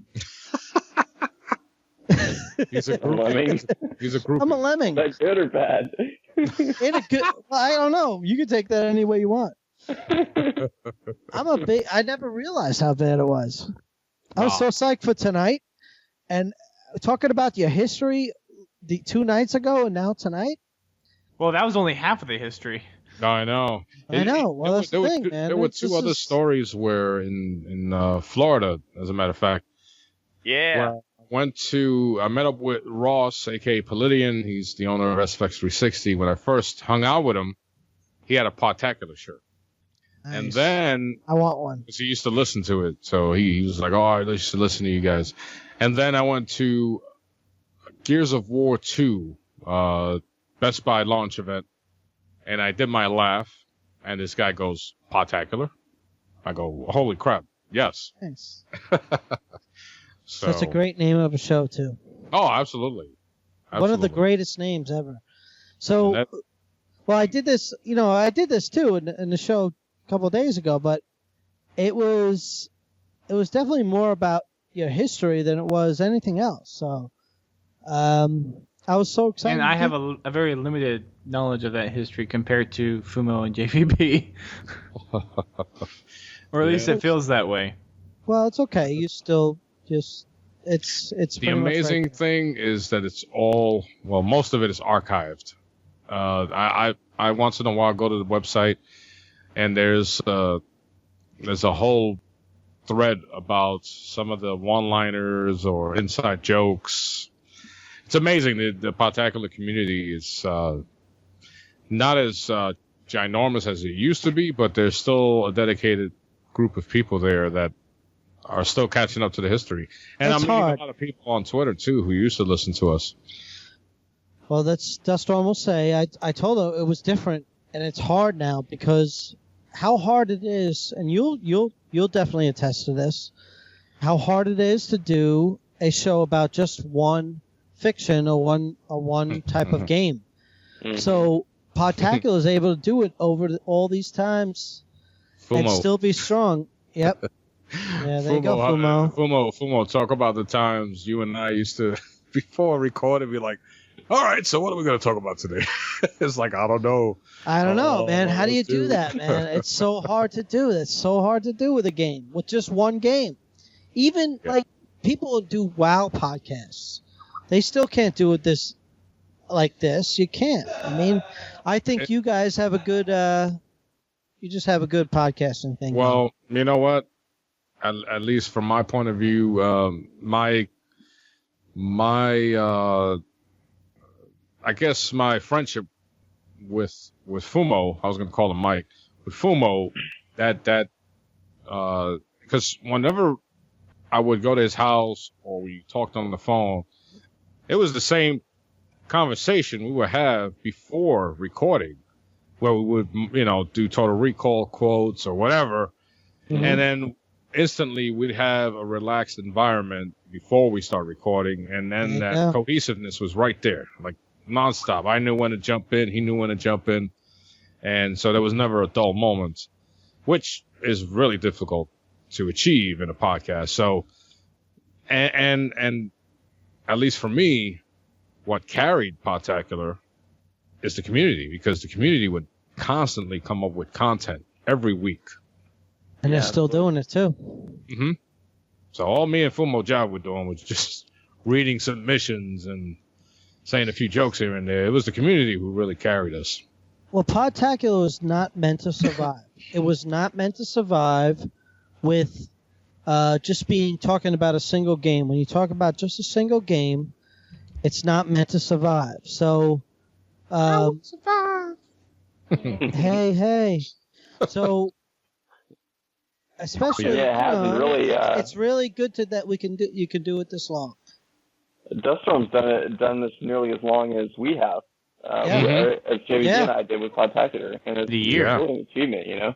I've only done it a year though, and that's what I was trying to do. It's only been a year. I was trying to convey that 2 days ago. Or was it? I think. Because I thought we did it from 2005 to 2008, and then I don't know, when did I pass it over? I think that's true. And then it was 3 months out. Okay, maybe I have been doing it. Wow, I've been doing it a long time. Jeez. Mm-hmm. Yeah, dude. Yeah, man. What was the reason for the transition? Duststorm, baby. What was the reason for the transition? Yeah. It kind of started one day where, because I have multiple podcasts, so I had just started Post Game Report, and at the time I was going to school. I was in the elevator business. I was co-hosting with Gamertag Radio. I had Post Game Report. You're going up and down in the elevator business. Yeah, up and down. Started with SFX 360, helping them out. And then things kind of slowed down with Halo stuff. So one day I was like, hey, Fumo, I'm going to take a few months off. And then he goes, you know what, man? I was kind of thinking of just taking a lot of time off. And then we just came to the agreement, hey, let's cut it off 3 weeks from now. So it was somewhere in April. And a lot of people thought it was a weird April Fool's joke because I think it was about that time, wasn't it? But it was April 18th or something. And and so I was like, hello, way past April 1st, but people still didn't believe it. But it was. I think I was on the episode that you made the official announcement. I think that was my first time being on. Oh yeah, wow. I think it was episode 155. Yeah. What an episode to be on. But like Nelson Rodriguez, he called me up. He goes, yeah, okay, like I'm gonna believe that. And at the time there was a guy called Ron Workman. Well, he's still called that, but Ron Workman used to be with Destructoid. And he calls me up. He goes, do you guys realize how much Halo content is out there? Are you guys crazy? And people would just calling me out of the woodworks and just like, dude, what the hell's wrong with you guys? You guys have a great formula and the perfect game, and it was just time. And you guys were kicking ass at podcasting at that time too. Well, I'm still podcasting. But the show was still popular too. Oh yeah, absolutely. Yeah. It's still up in the ranks and iTunes. Yeah, but it's still. But I told Fumo, I said, unless you're doing this, I ain't gonna do it anymore. So. Yeah, I can see that though. Totally. But I'm. Well, you know how it is, man. It's a lot of work. Yes, oh, yeah. Yes. We all of us here probably know how that is. Cause, yeah, and the guys are doing great. Duststorm and Brent Gamer and at the time G Nubbis, so. Yes. What made you to hand it over instead of putting it to rest? Well, actually, it started out where they did put it to rest. Mm-hmm. And after a while, I decided, or I talked with Fumo, and I guess there was something where he wanted to make sure it was kind of in the right hands, and I was graced with the blessing of Fumo to actually start the podcast up again, and I've been doing it ever since. Yeah. My hat's off. And Duststorm, out of curiosity, I mean, I know you and I have talked a little bit throughout the years in regards to Podtacular, but yeah, how are you feeling overall? I mean, with taking over and just having all the responsibility put on you. It's a lot of work. it's like another job almost. It is. I mean, I still remember Fumo Jive's first episode, and I remember listening to it. I remember him saying, "Oh, if anybody want to be my co-host, I'm not a funny guy." So, and then the next week we had Splee Cheeks and AKA Spell Check, and it's just funny how I by luck found the podcast, and then I had no idea I would be a part of the show and the community. So, I can't say enough about it. The whole experience. I know you kind of, Dustin, a little bit like what you're saying too. Coming in on the HBO side as well, and coming into a community that was, the website is in the credits of I think every Halo game. And so that's like, I almost didn't even kind of realize even the enormity, I think, of the situation.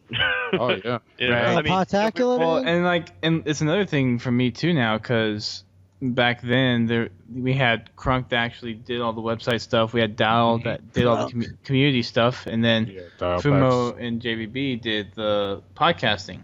Well, I'm kind of stuck with dealing with almost everything. And it's like, I've been wanting to make a new forum theme for over a year now, and I just haven't had the time to do it. It's just there's that much I have to do for Podtacular anyways, and then there's all the IRL stuff that I have to take care of too. So hey man, I give you all the credit in the world, man. Absolutely. Doing a great job. Just waiting for that PGR invite. Nah, yeah, I know. I still can't believe I haven't and Fumo Jive. Yeah. It's like, where's the love? No, I know. But all right. So yeah, you were asking about the campaign versus. Yeah, I think we're gonna leave that for another show, because that can be a really long topic. But I have a few smaller bullet points. So someone brought up earlier some videos that get made with montages and just little fan-made videos. Like, one of the big ones that probably everyone should know about is the Warthog jump videos. So, Halo's has been a big open platform for a lot of stuff like that, and it's just interesting to see the creativity that the community comes up with taking what we're given with this engine. And the same thing kind of applies to Forge and custom games, where you're given a certain set of rules and you try to see the best way you can manipulate them to do what you want them to do. Yeah. well, I go back to the Super Jump videos, where there were a team of people who used to do these super jumps and then put music behind it, and that was like kind of the start of the whole thing, of all these montages and stuff like that.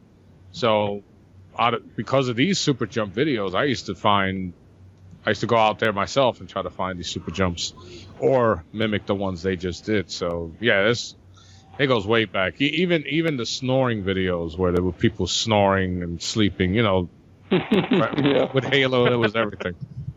Even a video of an animation someone did of Fumo Jive and myself getting ready to play Bungie. Oh yeah, that's a classic. I know. Goody gumdrops. My son still. He goes, "How'd you do that so fast?" I'm like, "I don't know." Got my patented cream. Yeah. Fumo goes, "They're gonna love that." And those are just like snippets out of the actual podcast, right? I know, yeah. I know. A lot of it was snippets. So, and the funny thing was, no one knew who did that for the longest time. And the guy totally didn't give himself credit for doing it. He just did it for reasons unknown. But it was so hilarious. Yeah, I think it was Risk Peblo, but I may be wrong. Probably. To this day, I still forget who it was. And then if you want to go into more of the community side, I remember when the whole community chipped in to get Fumo's 360. Yeah, I remember that. I told Dialpex, I'm like, give me the card, I'll go over there and deliver it. But then I wasn't sure when exactly I was going to go down to Orlando, so I was like, just send it. He'll get it a lot quicker. Yeah, I was really appreciative, definitely. I was like, oh my gosh, what?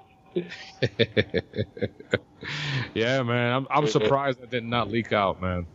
Yeah, we planned that for a while, and there were people just jumping out, coming up with money, and I'm like, man, this is gonna be leaked. He's gonna find out if he doesn't know already. and then you, JVB, you sent me a Halo 3 soundtrack. Yeah, we had a bunch of them sent over by Microsoft at the time, and I was like, you know what? Just gonna send them out to our, people who have, it wasn't much, but, to thank people that have stuck with us, it was the least we could do. Yeah. I mean, did you guys hear about the Halo 3 tournament that we did and we actually gave away Reach games? Yes. Oh, wow. Yeah. I actually decided to shell out some money to give away some Reach games for a tournament. I mean, it actually turned out pretty well. Yeah, I remember putting that on the tag, I believe. Mm-hmm. Right? Was that the one? Yeah. Yeah, and I forgot to mention with that Xbox 360 that Fumo Jive has. I don't know if you still have it. But when I saw it, it was on this amazing piece of... he had his own customized stand for the Xbox 360. Never seen it done before. It was on a cat tower. What? It was on those like a domestic cat tower. Yeah. Your That's cat crazy. goes on it and scratches it. Carpeted? Yeah. Oh, yeah. I was like, dude, that is awesome. I know, right? It was... Yeah, man. Great memories, man. Yeah. So, I guess some other things that we can talk about in regards to machinima is just kind of bring up some of our favorites that we've had over the past. Like, I know the Warthog jumps are a big one. Red versus Blue obviously was another big one for everyone. I remember the first time I saw Red versus Blue was actually at an Xbox Target kiosk. Episode 17. They would love to hear that. Nice. I think it was like on one of those like demo discs or something. That's awesome. I'm not sure, but yeah, it was at a Target Xbox kiosk. Yeah, I caught my son watching those a few months ago. I'm like, hey, the curse. Oh, okay. And then he goes, Dad, the new season's coming up. I'm like, oh my God. Thanks for letting me know. Yeah. So what I did during this year's PAX when they released the trailer. That was so great. Yeah, I recorded it on my phone. And I showed it to him. Don't tell nobody. Thank God we're not broadcasting live. Nah. They got no proof. Be like, that wasn't me. Shoot. It's going to be Rooster Teeth helicopters around your house. They're coming for that phone. Yeah, Red vs. Blue is another example, too, of goodness. I mean, look where that's come from. From, just doing the stuff in multiplayer to now. I mean, they're doing, like, full mocap, and it's funny that it's almost evolved, maybe you could say, at a quicker pace than the game has technology-wise, as far as from the very beginning to where it is today. I mean, it's and the story itself also has done that. I mean, at first it was kind of like a haphazard collection of one-liners in a way. Yeah. But very quickly, like all of a sudden, some stuff you started to get some cohesiveness to it. And, I remember, watching again not long ago the recollection, the seasons, I think, 7, 8, 9 it is. No, 6, 7, 8. 6, 7, 8. On DVD straight through, and thinking, this plot line is better than 90% of the movies I've seen in the past 5 years.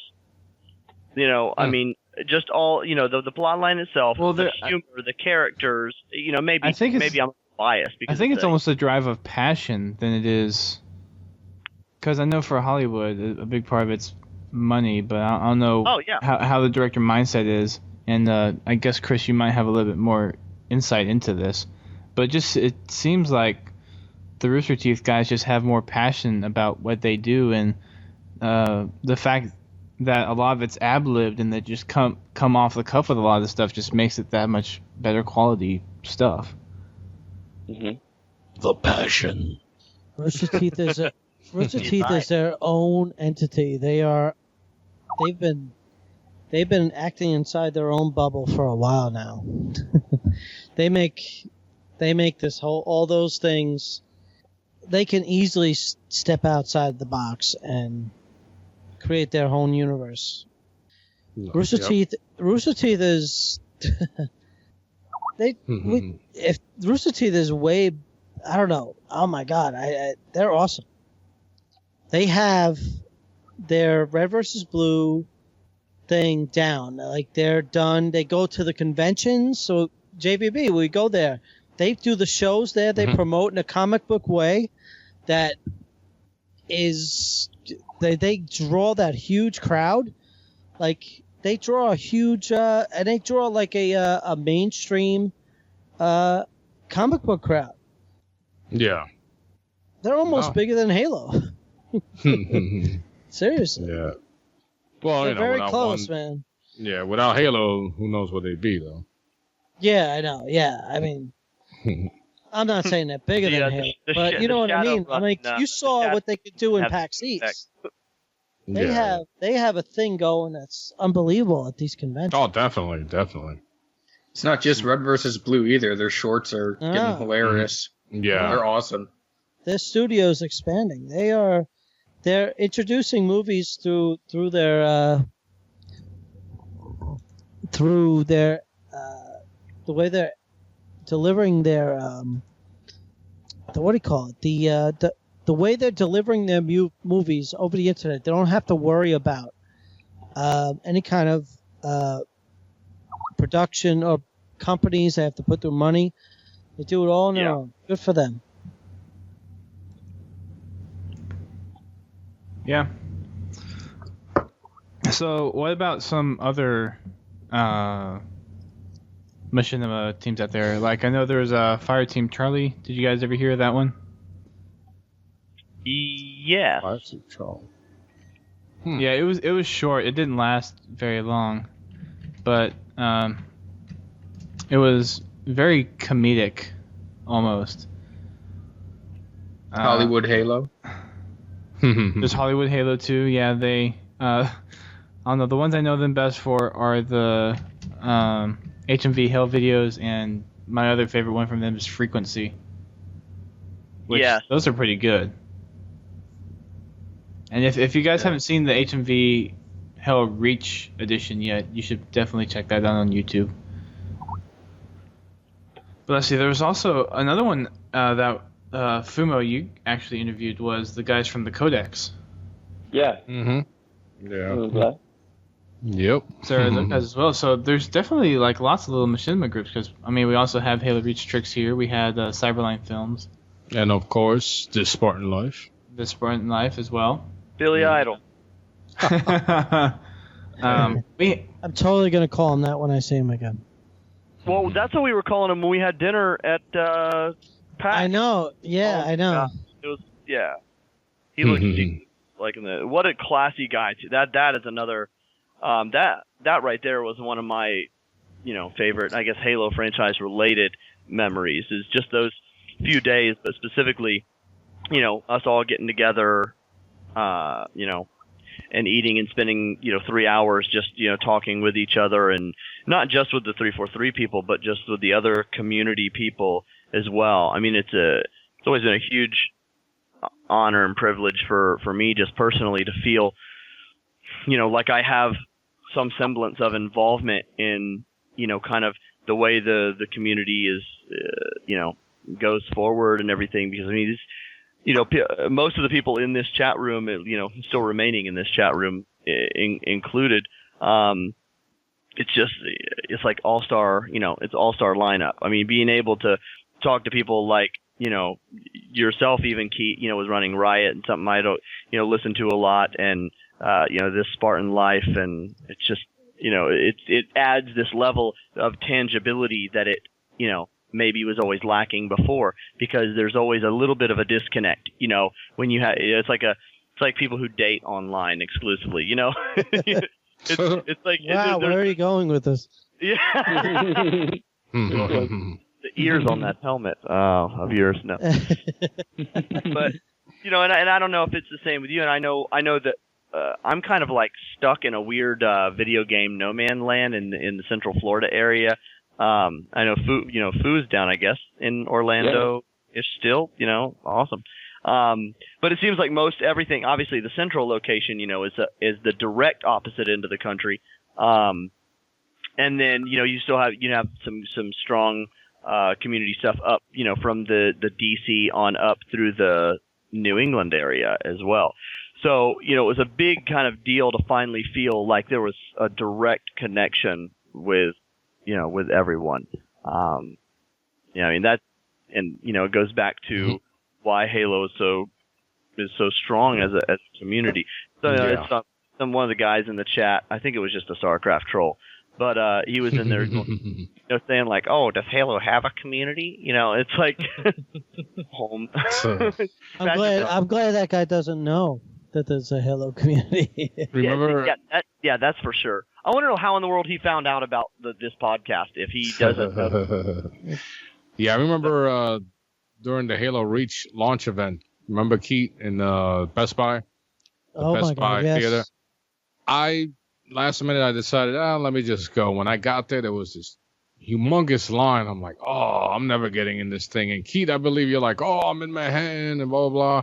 I'm already in. I'm like, dude, I ain't getting in. And then I see the guys from Waypoint. And they're like, JVP, come on. We're going to interview you. We're going to make believe we're interviewing you. And then we're going to give you the camera to walk around with. And so they snuck me in. So that was awesome. They did the same thing with me too. I had to pretend that I was the guys from Waypoint, which was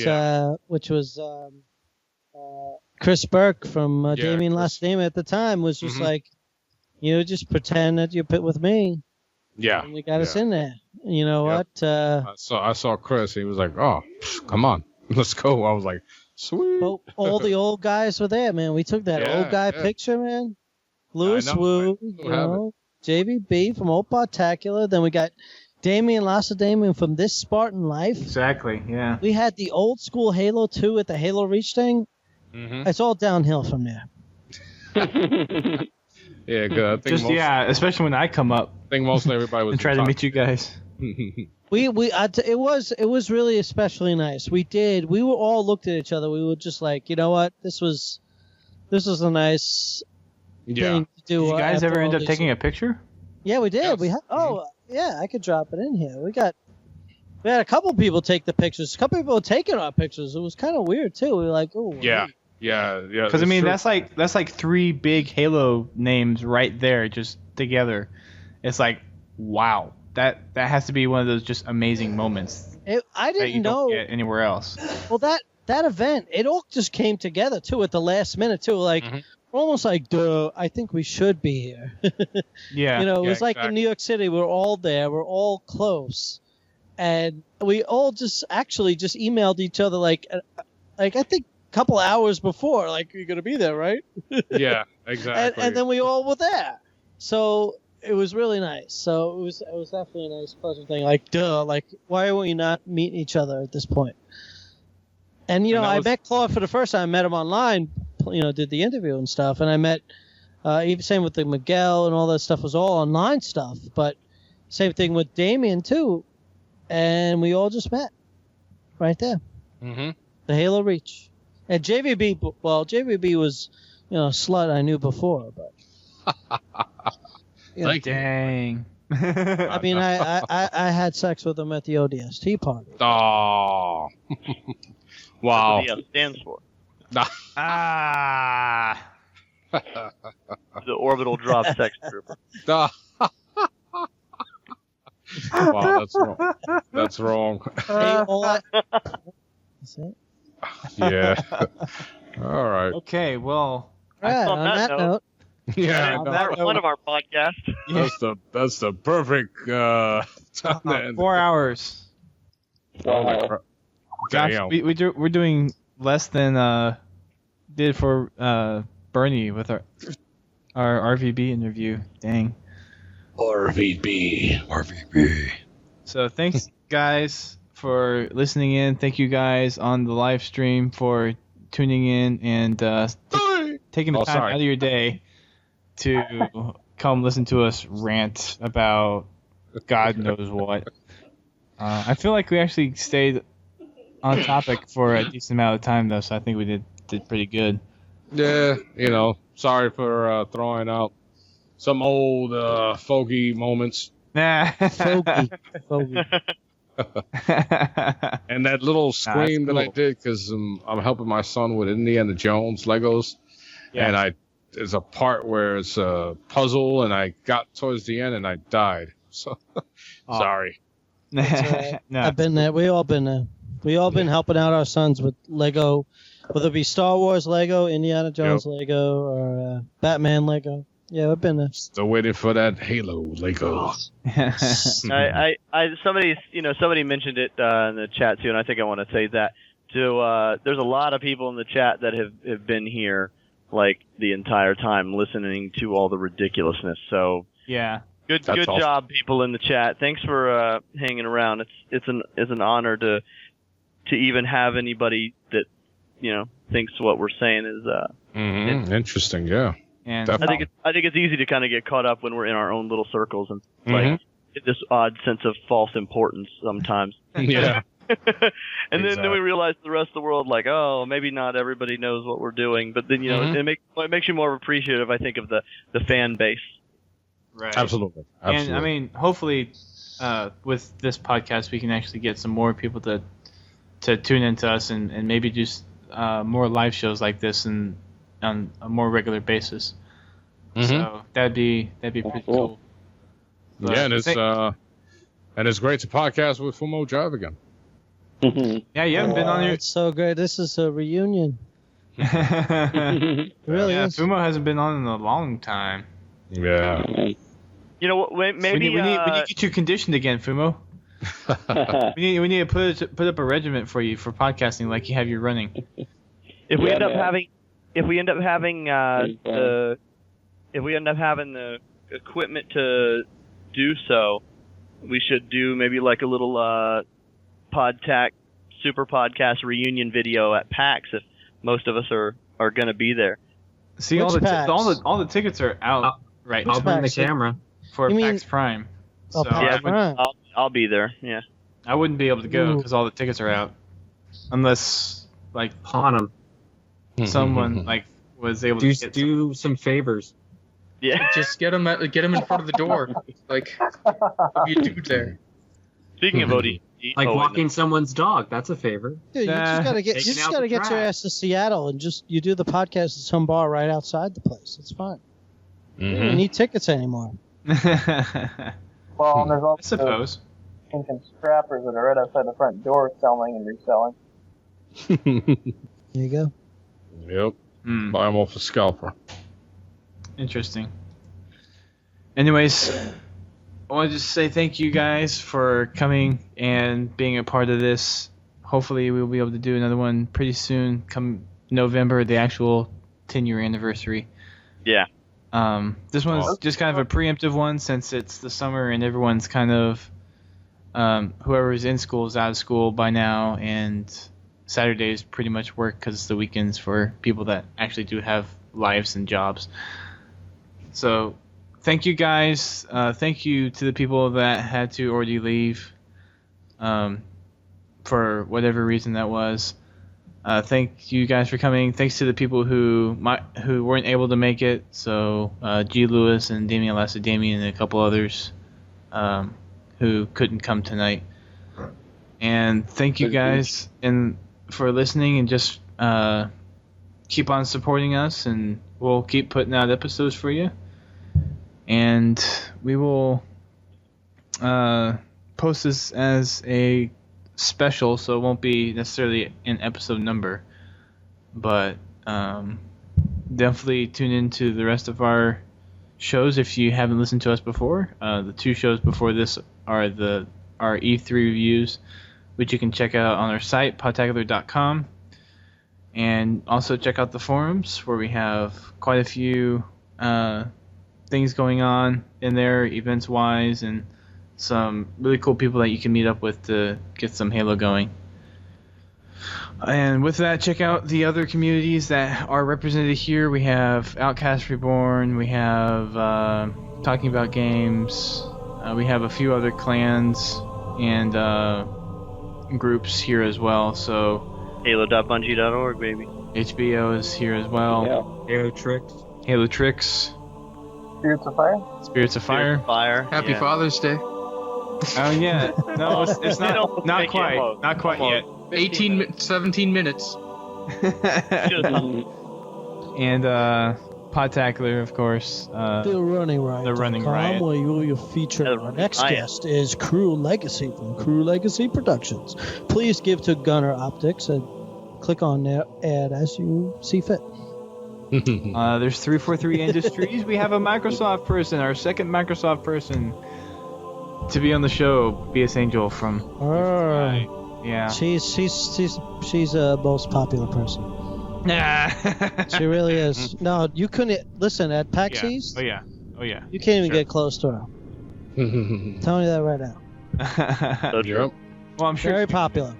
Yeah, man. I'm telling you. Okay. Thanks again, guys, and I believe we are out on that note. Thank you, brother. Absolutely. Thanks, everybody. Keep on Give those people air. Give the people air. One last flush, Davey. What was that? We get one last flush. Give the people air. Need to give these people ear. Give those people air. You got what you want, Cohagen. Yeah. They'll give those people air. Oh, we gotta have Fumo saying, keep on fragging toilet tissue. There you go.